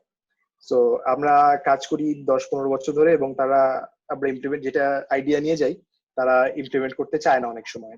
So নওশাদের প্রশ্ন ছিল এটা, যে many times it happens that people working for 10 to 15 years do not take the ideas you sell for implementing very friendly. Can you suggest how do you manage that? এক্ষেত্রে আমি একটা কথা বলি, এটার একটা জাস্ট বিপরীত দিক দিয়ে যদি আমি বলি, যারা 10-15 বছর ধরে কাজ করছেন তারা আসলে অনেক এক্সপিরিয়েন্স একটা মানুষ। হ্যাঁ, হতে পারে তারা একটা জিনিস বারবার দেখতে দেখতে তাদের মাথায় হয়তো নতুন কোনো কিছু ঢুকছে না, কিন্তু তারা কিন্তু ওই জিনিস প্রসেসটা খুব ভালো বোঝে। আমি বেশ কয়েকবার আমার সিনিয়রদের কাছে এরকম আইডিয়া নিয়ে গেছি যে এটা করলে তো একটা বৈপ্লবিক পরিবর্তন হয়ে যাবে, এবং তারা এটা নেয়নি। তখন আমার খুব খারাপ লেগেছে। পরবর্তীতে আমি নিজেই যখন আরেকটু ডিপে ঢুকেছি, তখন বুঝতে পেরেছি যে হ্যাঁ, এটা আসলে মানে আমার আইডিয়াটা আসলে খুব একটা ভালো কিছু ছিল না। সো এটাও কিন্তু একটা দিক। সো এটা দিয়ে মন খারাপ করার কোনো কারণ নেই। আজকে আমাদের কাছে যেটা মনে হচ্ছে, যেটা একটা মাইন্ড বগলিং আইডিয়া, 2-3 বছর পরে যখন আমরা আরেকটু এক্সপিরিয়েন্স হবো, তখন আমাদের কাছে মনে হবে যে না, এটা আসলে অতটা ভালো ছিল না। এটা হলো জাস্ট এই প্রশ্নটার একটা আরেকটা দিক। আরেকটা হলো আমি কিভাবে কনভিন্স করব। আমি যখন কাউকে কনভিন্স করতে যাব, তখন অবশ্যই আমার হাতে ফ্যাক্টস এন্ড ফিগার্স নিয়ে যেতে হবে। আমি কখনোই একটা ভেগ ধারণা নিয়ে যাব না যে এটা করলে আমার এটা অনেক ইমপ্রুভ হবে। সো এরকম কোনো ধারণা নিয়ে গেলে আসলে কেউ এই আইডিয়াকে কিনবে না। আমাকে অবশ্যই ফ্যাক্টস এন্ড ফিগার্স নিয়ে যেতে হবে। যে আমার এখন, আমি যদি জাস্ট একটা উদাহরণ দিই, যে আমার এই মুহূর্তে প্রোডাকশন লাইনে একটা প্রবলেম হচ্ছে, যে প্রবলেমটা গত 3-4 দিন ধরে হয়ে আসছে, এবং এটার কারণে এত সাম অ্যামাউন্টের টাকা লস হচ্ছে প্রত্যেক দিন। আমি একটা আইডিয়া নিয়ে আসি, এই আইডিয়াটা যদি আমি করি, এটার পিছনে টেকনিক্যাল ব্যাকগ্রাউন্ড হলো এরকম, এবং এটা করলে এই প্রবলেমটা সলভ হয়ে যাবে এবং আমাদের এতটুকু মনিটরি সেভিংস আসবে। সো আমি যদি এইভাবে ফ্যাক্টস এন্ড ফিগার্স দিয়ে কোনো জিনিসকে প্রেজেন্ট করতে পারি, তাহলে কিন্তু এটা রিজেক্ট হওয়ার পসিবিলিটি অনেক কমে যায়। সো আমি নিজে যেটা করতাম যখন কোনো আইডিয়াস নিয়ে যাওয়ার জন্য, সো বা এটা এখনো করার চেষ্টা করি, যে ফ্যাক্টস এন্ড ফিগার্স গুলোকে একসাথে করা। যে আমি এই ইমপ্রুভমেন্ট আইডিয়াটা করলে আসলে আমার লাভটা কি। আমি যদি বলি যে হ্যাঁ, অনেক লাভ হবে, অনেক লাভটা খুবই ভেগ একটা কথা। সেই অনেকটা জিনিসটা কি, সেটাকে কোয়ান্টিফাই করা, সেই কোয়ান্টিফাই করে নিয়ে ফ্যাক্টস এন্ড ফিগার সহ প্রেজেন্ট করা, তাহলেই কিন্তু একটা আইডিয়া অ্যাকসেপ্টেড হওয়ার চান্সটা অনেক বেড়ে যায়। কিন্তু আবারও বলছি, এক আইডিয়া রিজেক্ট হয়ে যেতেই পারে। সেটা মানেই যে রিজেক্ট করছে সে 10-15 বছর ধরে আছে এবং তার মাইন্ড অনেক ন্যারো হয়ে গেছে, সেই জন্য সে রিজেক্ট করছে, ব্যাপারটা তা না। অনেকেই 15 বছর ধরে একটা জায়গায় আছে বলে উনি অনেক কিছু জানেন, অনেক কিছু উনি আগে থেকেই অ্যান্টিসিপেট করতে পারেন, যার কারণে অনেক সময় এই আইডিয়া গুলো রিজেক্ট হয়। এটা আমি একদম আমার বাস্তব অভিজ্ঞতা থেকে বললাম আর কি। I think this answers Naushad's question.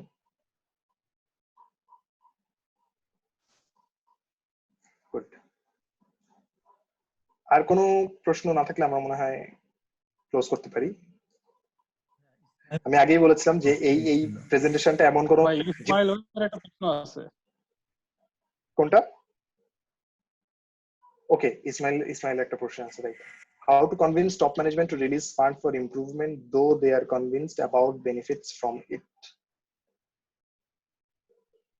ইদানিং আমাদের ইন্ডাস্ট্রিগুলোতে মানে আমাদের পুরো ওয়ার্ল্ডের ইকোনমি একটা খুব টাফ ফেজ দিয়ে যাচ্ছে। আমি করোনার পরিস্থিতির কথা বলছি না, করোনার আগে থেকেও যদি আমি বলি, আমাদের পুরো ইন্ডাস্ট্রিটাই একটা খুব টাফ ফেজের মধ্যে দিয়ে যাচ্ছে। তো যেখানে প্রত্যেকটা ইন্ডাস্ট্রি কস্ট কাটেল, কস্ট এই ধরনের কস্ট শ্রিঙ্কেজ, এই ধরনের অ্যাক্টিভিটির মধ্যে দিয়ে যাচ্ছে। সো কস্ট প্রেশারটা সবসময় আমরা ম্যানুফ্যাকচারিং এ যখনই কাজ করতে যাব বা ফ্যাক্টরিজে কাজ করতে যাব, এই কস্ট প্রেশারটা সবসময় থাকবে। So how to convince top management to release fund for improvement, এটা আসলে একটা খুবই ট্রিকি ব্যাপার। এই ক্ষেত্রে আবারও সেই ফ্যাক্টস এন্ড ফিগার্স গুলোই কাজে দিবে। ফ্যাক্টস এন্ড ফিগার্স দিয়ে আমাকে বলতে হবে, আমরা আইপি তে কিন্তু আমার যতদূর মনে পড়ে আমরা ইকোনমিক্স এর উপর একটা কোর্স করতাম, যেখানে আমরা শিখতাম যে পেব্যাক পিরিয়ড কত, পেব্যাক পিরিয়ড বলে যে একটা টার্ম আছে, যে জিনিসটা আমরা ওখানে শিখি।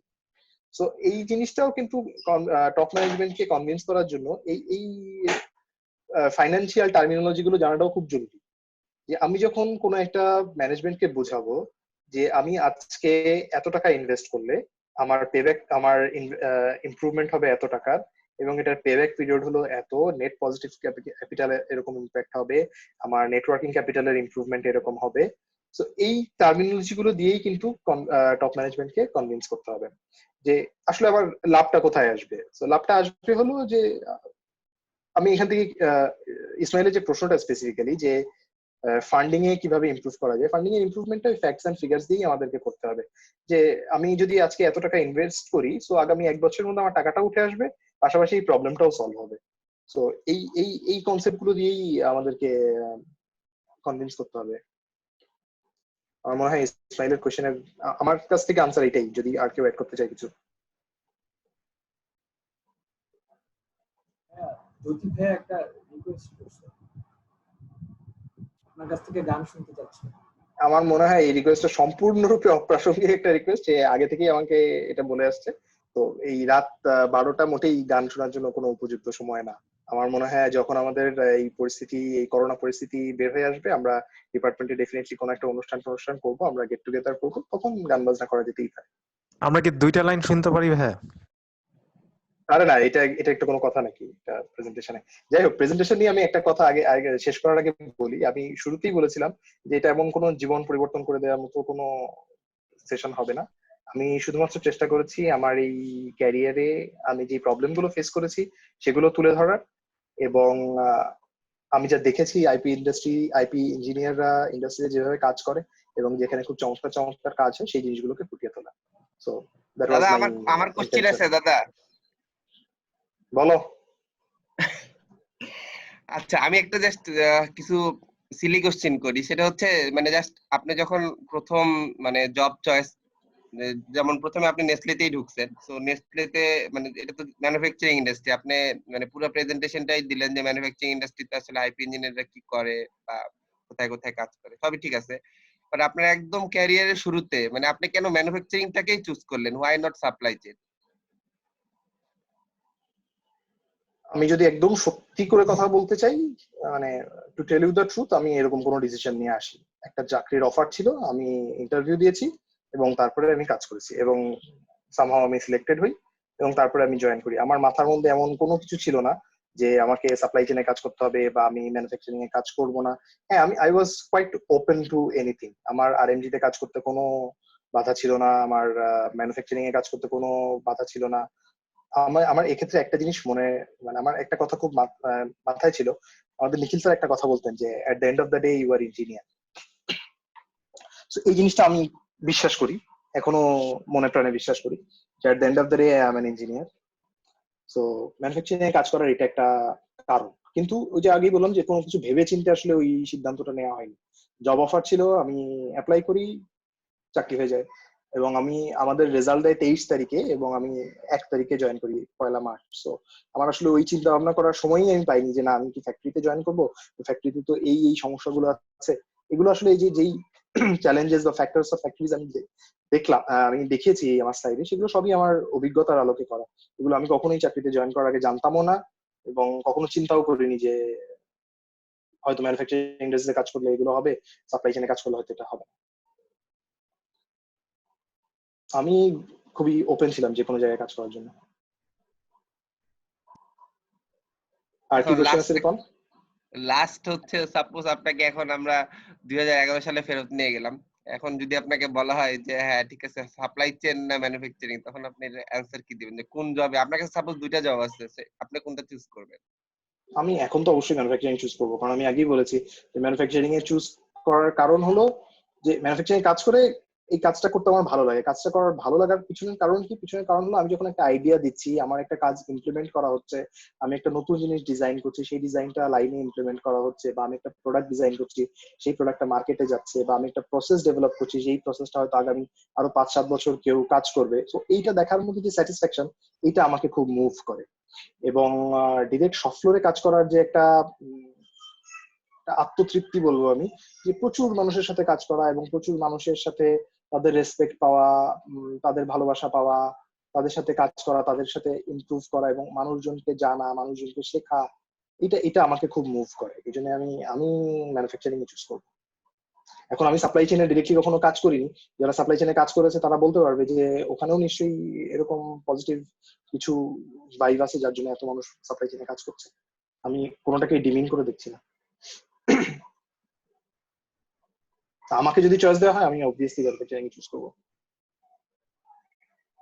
জি দাদা, শেষ আমার কোশ্চেন শেষ। আই হোপ মানে যারা আছে আর কি জুনিয়ররা, তো ম্যানুফ্যাকচারিং সাইডে মানুষজনের ইন্টারেস্ট বাড়বে আশা করি সাগরদার এই সেশনটার পরে।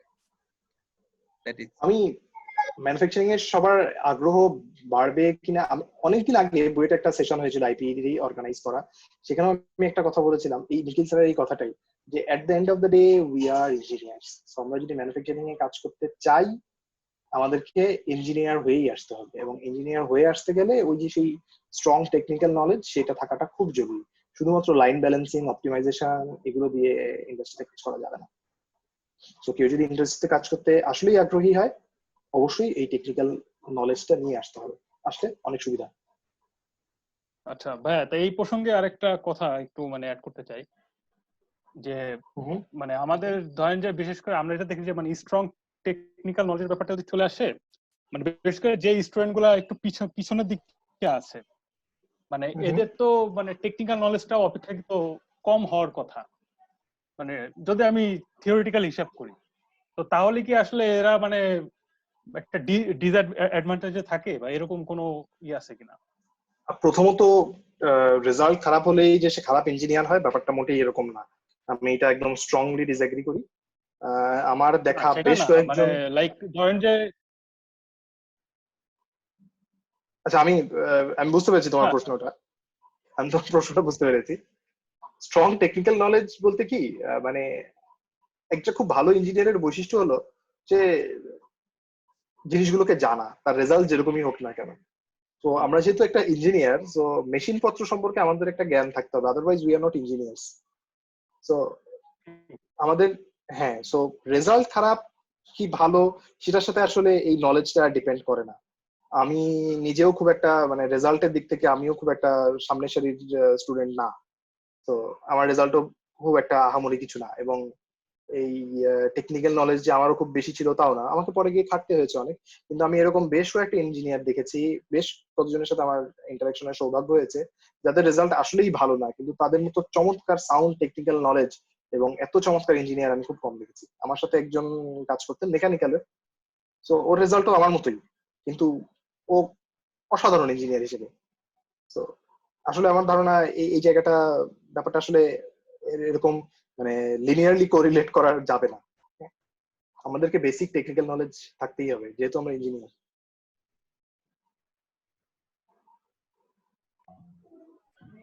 আসসালামু আলাইকুম। আমি জানি না ভাই যে আপনার হাতে সময় আছে কিনা, সময় থাকলে ভাই আমি ছোট্ট একটা প্রশ্ন করতাম ভাই। অবশ্যই আমার হাতে তো সময় আছে, তোমাদের যদি শোনার সময় থাকে আমার বলার কোনো অসুবিধা নেই। থ্যাংক ইউ ভাই। ভাই আপনি প্রেজেন্টেশনের শুরুতে ভাই খুব চমৎকার করে ব্যাখ্যা করছেন যে আসলে আমরা যখন ফ্যাক্টরিতে কাজ করতে যাই তখন সেটা একটু অ্যাডভার্স ওয়ার্কিং কন্ডিশন মেবি হচ্ছে যে ফ্যাক্টরিটা বাসা থেকে অনেক দূরে, যে ঢাকার বাইরে ফ্যাক্টরি হয় ট্রাভেল টাইম বেশি অথবা শিফট করতে হয়, একটু অকওয়ার্ড টাইমে ডিউটি করতে হয়। তো এই যে ভাই একটা সাবস্টেন্সিয়াল টাইম এন্ড এফোর্ট হচ্ছে আমরা ফ্যাক্টরিতে কাজ করতে গিয়ে দিচ্ছি।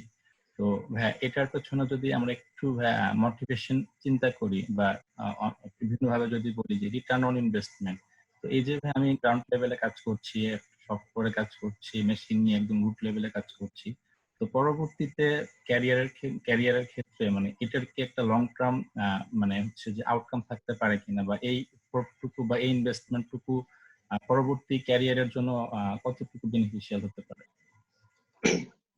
ভালো প্রশ্ন। আমি আরেকটা স্লাইড দেখেছিলাম, একজন খুব জ্ঞানী ব্যক্তি যার কথা সাধারণত খুব একটা মিথ্যা হয় না। সো রবি ঠাকুরের সেই স্লাইডটাতেই আমি যাই যে জীবনের ধন কিছুই যাবে না ফেলা। তো তুমি যাই শেখো না কেন বা আমরা যাই ম্যানুফ্যাকচারিং ইন্ডাস্ট্রিতে শিখি না কেন, এটা আসলে কখন যে কোন জায়গায় কাজে লাগবে এটা বলাটা খুব ডিফিকাল্ট। এবং হ্যাঁ, আমি 9 বছর ধরে একটা জায়গায় কাজ করছি বা এই নলেজ আমাকে পরবর্তীতে টেকনিক্যাল নলেজ যদি আমার সাউন্ড হয় এবং এই অ্যাডভার্স কন্ডিশনে থেকে আমি যদি আরো মানে তোমার প্রশ্নটা কি যে আমার আমি যদি জাস্ট তোমার প্রশ্নটা একটু রিফ্রেশ করতে চাই, তোমার প্রশ্নটা কি এরকম যে ক্যারিয়ার প্রসপেক্ট কতটুকু এই এই ম্যানুফ্যাকচারিং সাইডে, সেটা?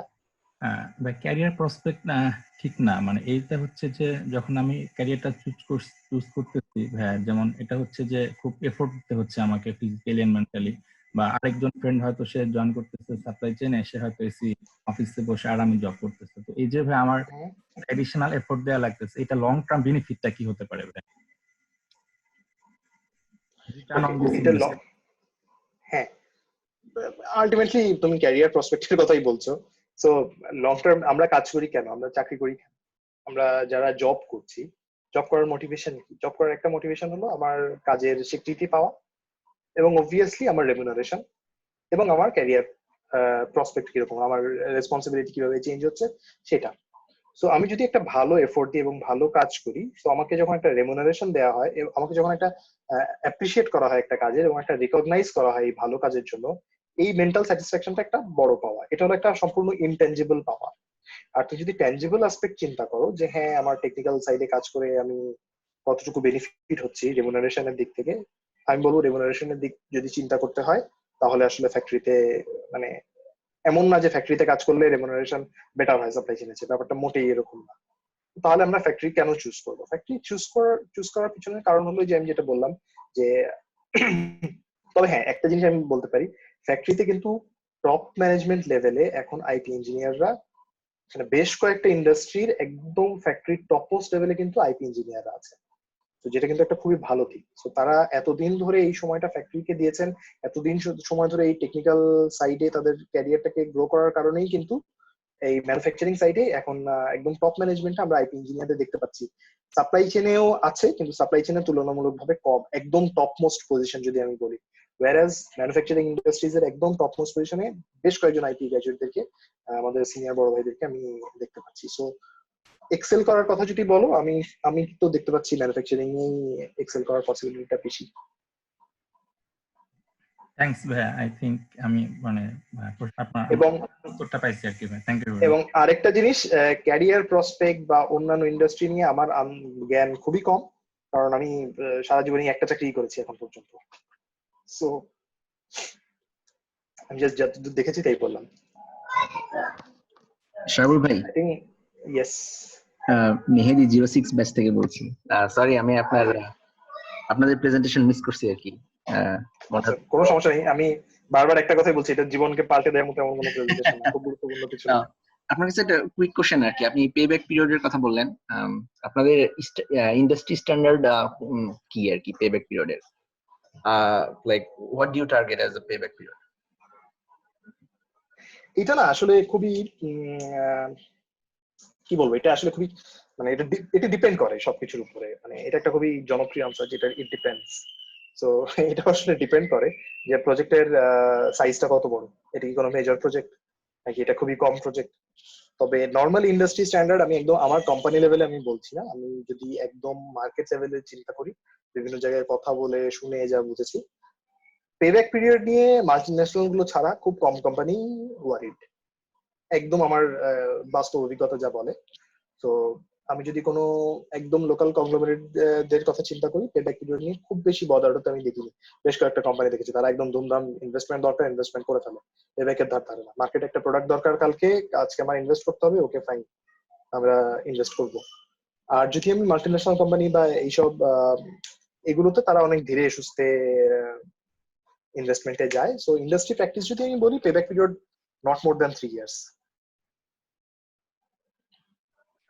আচ্ছা আচ্ছা আচ্ছা, ওকে, থ্যাঙ্কস।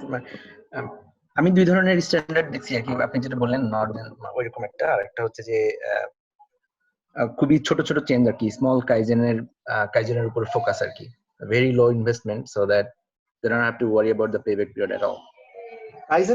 কাইজেনের ইয়েটাতে আসে হলো যে আমি যদি স্মল ইমপ্রুভমেন্ট রিলেটেড কোনো প্রজেক্টে আসি, সেক্ষেত্রে আসলে পেব্যাক পিরিয়ড নিয়ে চিন্তা করা হয় না। আমি মেজর ক্যাপিটাল এক্সপেন্ডিচারের কথা বলছিলাম, এই জন্য আমি শুরুতে বলেছি যে ইট ডিপেন্ডস, যেটা কি মেজর ক্যাপেক্স কিনা। মেজর ক্যাপিটাল এক্সপেন্ডিচার যদি করা হয়, যদি আমাদের একটা নতুন কোনো লাইন বসাতে হয়, নতুন কোনো ইনভেস্ট করতে হয়, তখন পেব্যাক পিরিয়ডের কোয়েশ্চেনটা আসে নর্মালি।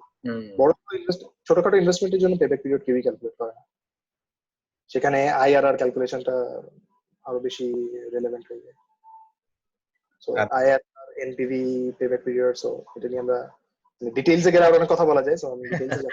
ওকে, এই জিনিসগুলো কিন্তু আসলে ওই যে ওই কোর্সগুলো থেকেই শেখা। সো এইগুলো নিয়ে আমার যত মনে পড়ে আমাদের আইপি তে কোর্সই আছে, সো সেখান থেকে ওকে ভাই, থ্যাঙ্কস। সাগর ভাই, থ্যাংক ইউ। আমি রমজান 08 ব্যাচ থেকে বলছি। সাগর, আমি আপনার প্রেজেন্টেশনের হয়তো সেকেন্ড হাফ পেয়েছি, ফার্স্ট হাফ আমি পাইনি আর কি।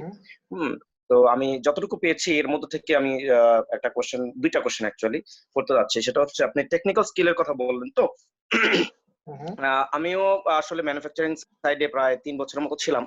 তো টেকনিক্যাল স্কিলের পাশাপাশি আমার কাছে মনে হয়েছে আরো 2টা স্কিল দরকার হয়। এখন আপনার কাছ থেকে আমি জাস্ট চাচ্ছি যে আপনার এক্সপিরিয়েন্স যেহেতু অনেক লম্বা সময়ের এক্সপিরিয়েন্স এবং আপনি ম্যানুফ্যাকচারিং ফিল্ডে অনেক লম্বা সময় ধরে কন্টিনিউ করে আছেন, আপনার কাছে ওই 2টা পয়েন্টের মানে ইম্পর্টেন্স কতটুকু? একটা হচ্ছে যে আমি অনেক সময় দেখেছি যে টেকনিক্যাল স্কিল আমার আছে, কিন্তু আমি ওইটা সেল করতে পারি না। মানে আমার আইদার আমার ম্যানেজারের কাছে অথবা ফ্যাক্টরি লেভেলের পিপলের কাছে, যে আমার আইডিয়াটা বা যে টেকনিক্যাল যেই সলিউশনটা, একটা প্রবলেমের সলিউশন বা ইমপ্রুভমেন্ট, ওইটা আমি সেল করতে পারি না। বা অনেকেই এরকম দেখেছি যে ওনার আইডিয়াটা আমার নিজেরও পছন্দ হয়েছে, কিন্তু দেখা গেছে উনি সেল করতে না পারার কারণে ওই আইডিয়াটা ইমপ্লিমেন্টেশনে যায়নি। এটা হতে পারে ছোট ইমপ্রুভমেন্ট অথবা বড় ইমপ্রুভমেন্ট, নাম্বার 1। নাম্বার 2 হচ্ছে যে পিপল ম্যানেজমেন্ট, যে অন্যান্য মানুষের সাথে যে একটা টেকনিক্যাল নলেজ আছে, কিন্তু দেখা যায় যে ম্যানেজমেন্টে দেখা যায় যে ওই অত টেকনিক্যালি পিপল অত টেকনিক্যাল না, তখন দেখা যায় যে ওনারা হয়তো ওইটাকে অ্যাকসেপ্ট করতে চায় না। অনেক সময় যে রেস্ট্রিকশনও আসে ওখান থেকে। সো এই 2টা পয়েন্টে, যে সেল করা এবং হচ্ছে যে পিপল ম্যানেজমেন্ট, এই 2টার ইম্পর্টেন্স আপনার কাছে কতটুকু মনে হয়েছে? এবং যে জুনিয়ররা যারা আছে বা আমরা যারা এখন ইন্ডাস্ট্রিতে আছি, তাদের কাছে ওই 2টা পয়েন্ট কিভাবে আপনি আপনার এক্সপেরিয়েন্স থেকে কিভাবে হ্যান্ডেল করেছেন বা কি আসে বিষয়?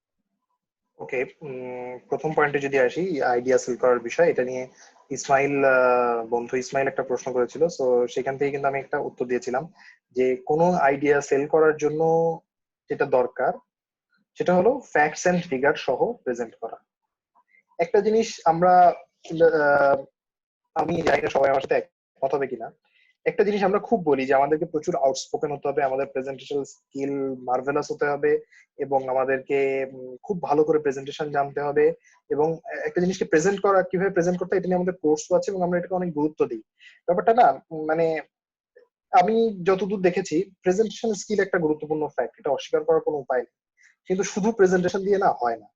সো এটার জন্য ফ্যাক্টস এন্ড ফিগারস লাগে। সো কেউ যদি মনে করে যে আমার প্রেজেন্টেশন স্কিল অসাধারণ, আমি একজন খুবই ভালো ওরেটর, আমি বারাক ওবামার মতো কথা বলতে পারি, শুধু এই কথাই কিন্তু আসলে চিরা ভেজে না ম্যানুফ্যাকচারিং ইন্ডাস্ট্রিতে। তো সেখানে ফ্যাক্টস এন্ড ফিগারস নিয়ে কথা বলতে হয়। সো আইডিয়া সেল করার জন্য একটাই জরুরি দরকার, সেটা হলো সেই আইডিয়া সম্পর্কে আমি নিজে কতটুকু কনভিন্সড, এবং এটার পিছনের আমার যথেষ্ট হোমওয়ার্ক আছে কিনা, এবং এটার ফ্যাক্টস এন্ড ফিগারস গুলো সব রাইট কিনা। তো এই জিনিসগুলো যদি ঠিক থাকে আইডিয়া, তাহলে আমার মনে হয় না আইডিয়া মানে আইডিয়া অ্যাপ্রুভ না হওয়ার কোনো কারণ আছে।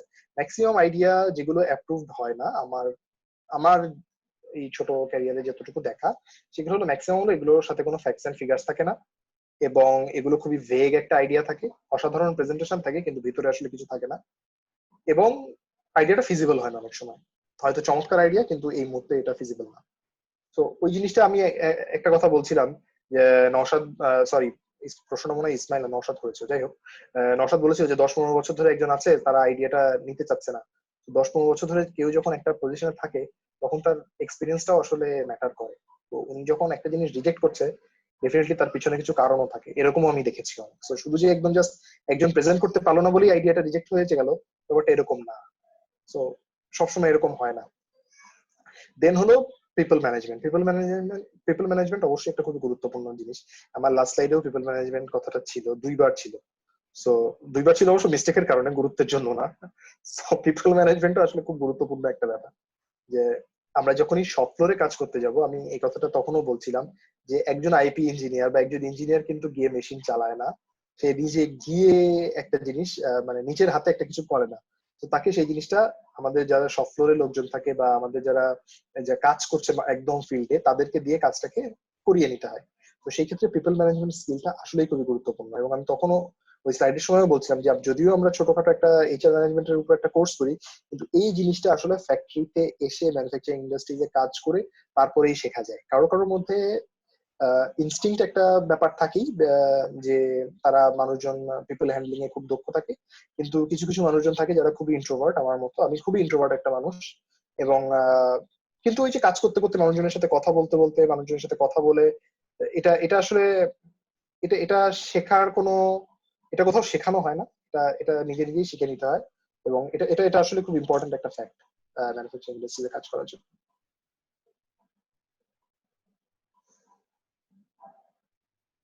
ওকে, আরেকটা প্রশ্ন ক্যানিজিয়া থেকে করেছে, improvement projects if share some experience and technical statistical tools you use during any projects. It can be good for students who can relate with their courses.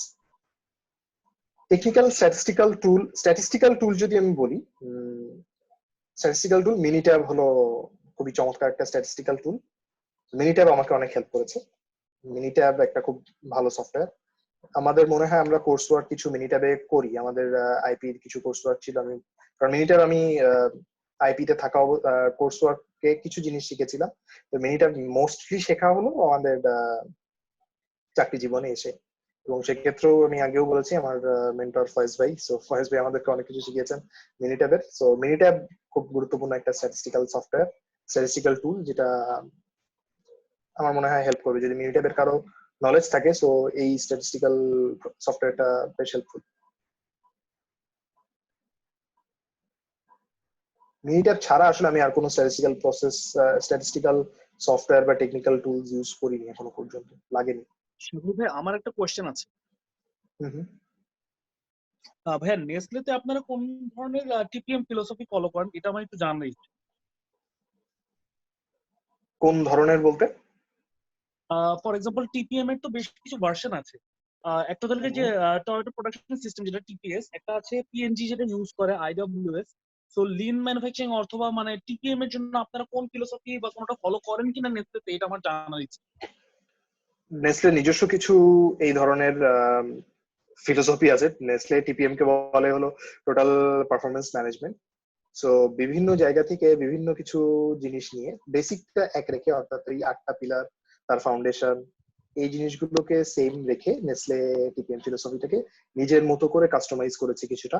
তো সেই অনুযায়ী তারা ফলো করে। তবে বেসিকটা যে কোনো ম্যানুফ্যাকচারিং ইন্ডাস্ট্রিতেই আমি দেখি না কেন, মোটামুটি বেসিক কিন্তু সেম। ইউনিলিভারে আমরা যেরকম, আমার অ্যাটাচমেন্ট ইউনিলিভারে ছিল, ইউনিলিভারে যে ধরনের মানে থিওরিটিক্যালি ওরা যেরকম পিলার নিয়ে কাজ করতো, নেসলেও কিন্তু সেম ওয়েতেই পিলার নিয়ে কাজ করে, কিন্তু অ্যাপ্রোচটা ডিফারেন্ট। ইউনিলিভার হয়তো এট ওয়ান গো সবগুলো পিলার নিয়ে কাজ করে তারা একটা টিপিএম ইমপ্লিমেন্ট করেছে। নেসলে হয়তো একটু গ্র্যাজুয়ালি এক একটা পিলার এক এক স্টেপে ইমপ্লিমেন্ট করে। তাদের কিছু ম্যাচুরিটি চেক আছে, যেই চেক টাইম টু টাইম কিছু চেক করা হয় যে everything is on track or not, তারপরেই একটা নেক্সট লেভেলে যায়। তো নেসলে এরকম একটা ফিলোসফি নিজেরই ডেভেলপ করা। হ্যাঁ, এই ক্ষেত্রে আপনাদের ইউনিয়নাইজড এমপ্লয়ি যারা, তাদের শিক্ষাগত যোগ্যতার একটা বড় চ্যালেঞ্জ ছিল না? এটা অবশ্যই একটা চ্যালেঞ্জ মানুষজনকে শেখানো। এই জন্যই আমি যখন টিপিএম এর স্লাইডটা দেখেছিলাম, সেখানে একটা কথা লিখেছিলাম যে টিপিএম এর একটা মেইন কাজ হলো কোচ করা, টিচ করা, অ্যাসেস করা। সো এই টিচিংটা একটা অবশ্যই ইম্পর্টেন্ট পার্ট, এবং সবচেয়ে বড় ব্যাপার হলো টিপিএম এর সাকসেস ডিপেন্ড করে শপ ফ্লোরের এমপ্লয়ীদের উপরে। শপ ফ্লোরের এমপ্লয়ীরা যদি কনভিন্স না হয় যে এটা করে কোনো লাভ আছে, তাহলে আসলে টিপিএম টা সাকসেসফুল হয় না, আমার এক্সপিরিয়েন্স যা বলে। এই জন্য তাদেরকে মোটিভেট করা এবং তাদেরকে এই প্রয়োজনটা বোঝানোটা সবচেয়ে ইম্পর্টেন্ট পার্ট। যখন আমার শপ ফ্লোরের এমপ্লয়িরা এই জিনিসটার গুরুত্ব বুঝে যাবে, তখন আর এখানে আসলে আর বেশি কিছু লাগে না।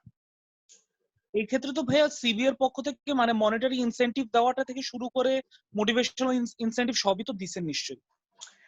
না, আমরা কোনো মনিটরি ইনসেন্টিভে যাই না। আমাদের যেটা করা হয়, আসলে কোম্পানির এই ধরনের কথা বলা, ডিরেক্টলি বলাটা কতটুকু ঠিক হচ্ছে আমি জানি না, কিন্তু মনিটরি ইনভলভমেন্টে এই টাইপের ইমপ্রুভমেন্ট কাজ আমার এক্সপিরিয়েন্স বলে যে মনিটরি ইনভলভমেন্টে আসলে মোটিভেট করা যায় না অলওয়েজ, তাদেরকে বোঝাতে হয়। এবং আমার এক্সপিরিয়েন্স বলে আমাদের ফ্যাক্টরির লোকজন অনেক ভালো, এবং তাদেরকে বুঝালে এটা এটা এটা হয় আর কি। সিপিএ থেকে আমরা তেমন কোনো ইয়ে ফেস করিনি, মানে বাধা ফেস করিনি।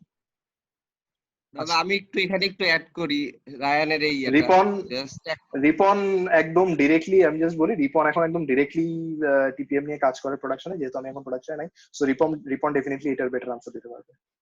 আচ্ছা, রায়ানের কোশ্চেনটা ডিরেক্টলি অ্যান্সার দিই। আমরা টিপিএম যখন আমরা ফার্স্ট ইন্ট্রোডিউস করছি প্লাস এখনো রান করতেছি, আমরা এখানে কোনো মানিটারিয়াল বেনিফিট দেই নাই।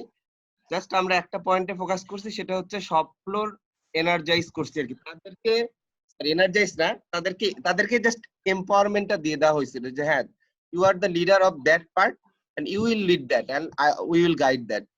হ্যাঁ, সো তাদেরকে জাস্ট মানে এঙ্গেজ করছি এবং এনার্জাইজ করছি, এবং তাদের এম্পাওয়ারমেন্ট দেওয়া হয়েছে। এই তিনটার মাধ্যমে জাস্ট তারা হচ্ছে এই জিনিসটা একসেপ্ট করছে। মানিটারিয়াল কোনো বেনিফিট আমরা দেই নাই। রাইট, আমিও এক্স্যাক্টলি, আমারও এটাই ইয়ে ছিল। ওকে,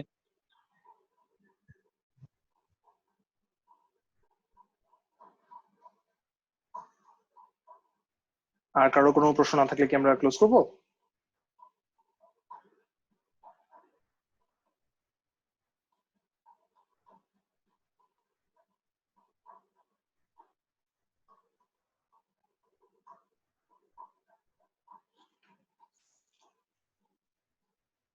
ওকে, আমার মনে হয় আর কারো কোনো কোয়েশ্চেন নাই।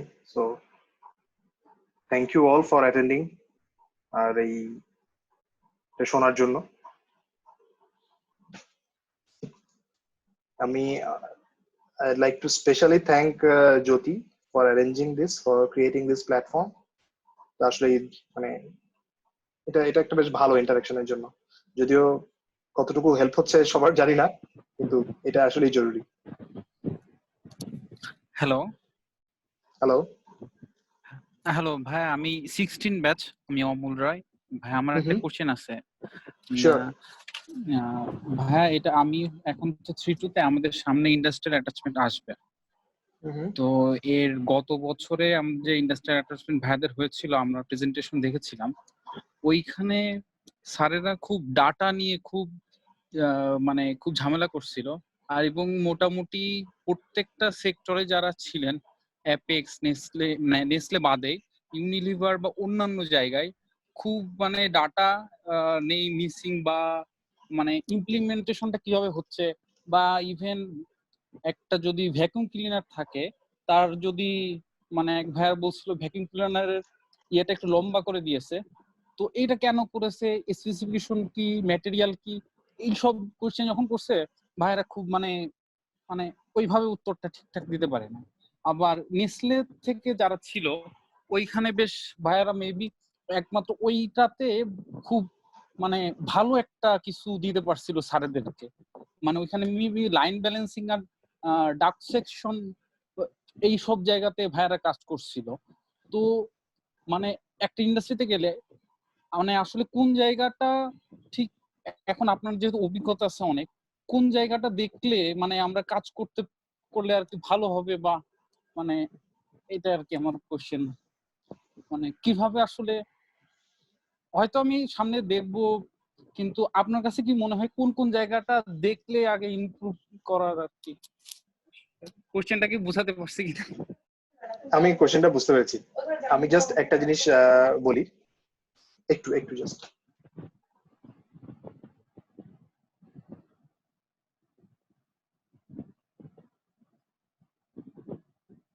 আচ্ছা, হ্যাঁ, আমি প্রশ্নটা বুঝতে পেরেছি।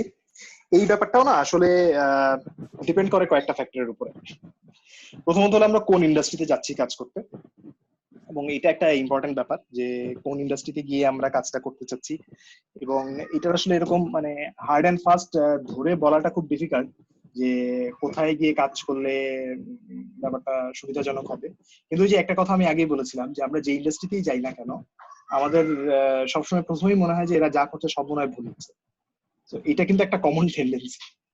এটা এটা মনে করলে হবে না, খুবই ওপেন মাইন্ডের নিয়ে যেতে হবে। এবং প্রথমে দিন গিয়েই তো আমরা সাধারণত কোনো টপিক চুজ করি না। এই ক্ষেত্রে আমরা ইন্ডাস্ট্রিয়াল অ্যাটাচমেন্টে গিয়ে আমাদের অ্যাপ্রোচটা কি হয়, প্রথমে আমাদেরকে কাউকে অ্যাসাইন করে দেওয়া হয় এবং তারপরে আমাদের পুরো হয়তো প্রসেসটা বোঝানো হয়, এবং তারপরে ইন্ডাস্ট্রি গুলো থেকেই বলা হয় কিছু কিছু ক্ষেত্রে যে হ্যাঁ তোমরা কি এই প্রজেক্টে কাজ করতে আগ্রহী কিনা, আমাদের হাতে এই মুহূর্তে এই প্রজেক্ট আছে, তোমরা কি এই প্রজেক্ট নিয়ে কাজ করতে চাও কিনা। এই অ্যাপ্রোচটা হলো সবচেয়ে বেস্ট, যে ইন্ডাস্ট্রি কি চাচ্ছে আমরা তাদের নিডটাকে কেটার করছি কিনা। আর আরেকটা অ্যাপ্রোচ হলো অনেক সময় ইন্ডাস্ট্রি গুলো এত সময় দিতে চায় না অনেক সময়, তো তারা বলে যে তোমরা একটা কিছু খুঁজে নাও। তো সেই ক্ষেত্রে আমি বলবো এটা এই মুহূর্তে আসলে এইভাবে বলাটা খুব ডিফিকাল্ট। তোমরা যখন ইন্ডাস্ট্রিয়াল অ্যাটাচমেন্টে যাবে তখন গিয়ে প্রসেসটা দেখো, দেখে সিনিয়ররা যারা আগে বিভিন্ন জায়গায় কাজ করেছে, নর্মালি আমরা নতুন জায়গায় তো কমই যাই, আমরা আগে যেখানে সিনিয়ররা কাজ করেছে সেখানে যাই, বা নতুন কোনো জায়গায় যদি যাই আমরা সিনিয়রদের কাছে জিজ্ঞেস করো যে এইরকম একটা প্রসেস আছে, আমরা আসলে কি নিয়ে কাজ করতে পারি। বেস্ট হয় যদি ইন্ডাস্ট্রি তোমাদেরকে গাইড করে যে হ্যাঁ আমাদের এখন এই প্রবলেম গুলো আছে, তোমরা এগুলো থেকে একটা নিয়ে কাজ করো। নেসলেটটা আমি বলতে পারি গত বছর যারা আসছিল বা লাস্ট কয়েক ইয়েতে আমরা আমরা যেটা করতাম যে আমরা বলতাম যে হ্যাঁ এই তিনটা প্রজেক্ট আমাদের হাতে এই মুহূর্তে আছে, সো তোমরা কোনটা নিয়ে কাজ করতে চাও বা কে কোনটা নিয়ে কাজ করতে চাও। তাহলে হয় কি মানে ইন্ডাস্ট্রির সাপোর্টটা ওইভাবে পাওয়া যায়। আমি জানি না আমি কতটুকু আনসার করতে পারলাম। জি ভাই, আমি বুঝতে পারছি। আর আমার কোশ্চেনটা ছিল ভাই, ডাটা নিয়ে খুব স্যারেরা ইয়ে করে, তো ভাইয়ারা কেননা অধিকাংশ একমাত্র নেসলে বাদে আর সব মানে ইন্ডাস্ট্রি গুলোতেই মনে হচ্ছে লোক কেমন জানি ডাটা ইয়ে ছিল, যে কয়েকটা জায়গায় তারা ডাটা দেখাতে পারে নাই, বা ওই মানে একটু ঝামেলায় পড়ছিল। মানে ডাটা নিয়ে কি আসলে খুব সমস্যা হয় ওইখানে? মানে ডাটা দিতে চায় না, নাকি আসলে নেওয়া হয় না? এটা কোনো একটা ইন্ডাস্ট্রি যখন তোমাকে কোনো একটা কাজে অ্যাসাইন করবে ডেফিনেটলি সে তার ওই রিলেভেন্ট ডাটাগুলো তোমাকে দিবে। ডেফিনেটলি সে তার কোনো কনফিডেন্সিয়াল ইনফরমেশন তোমার কাছে রিভিল করবে না, কিন্তু যদি কোনো কাজ তোমাকে দেয়া হয় ডেফিনেটলি সেই রিলেটেড ডাটা তো তুমি পাবেই। তো এবং আমি একটা জিনিস বারবার বলছি, যে কোনো ইমপ্রুভমেন্ট প্রজেক্ট বা যে কোনো কিছুতে ফ্যাক্টস এন্ড ফিগারস একটা খুব ইম্পর্টেন্ট পার্ট। সো কেউ যদি ডাটা দিয়ে বোঝাতে না পারে যে আসলে ইমপ্রুভমেন্টটা কি হয়েছে, তাহলে আসলে এটা আসলে কোনো মানে রাখে না।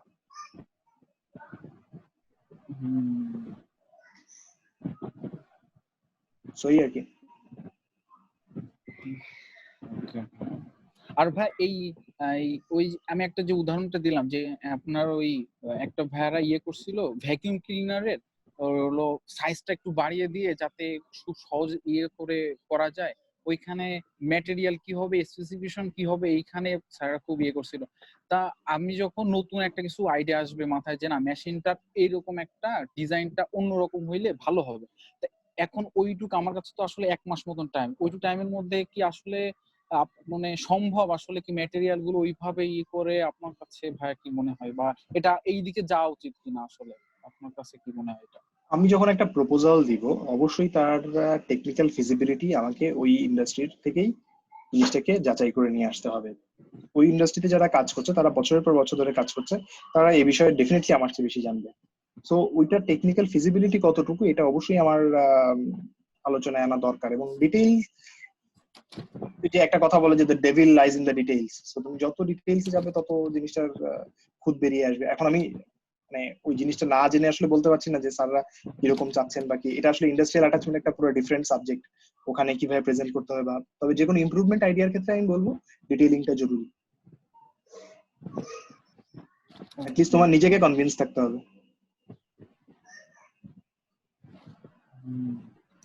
থ্যাঙ্কস ভাই, আমি আমার উত্তরটা পেয়েছি। So thank you.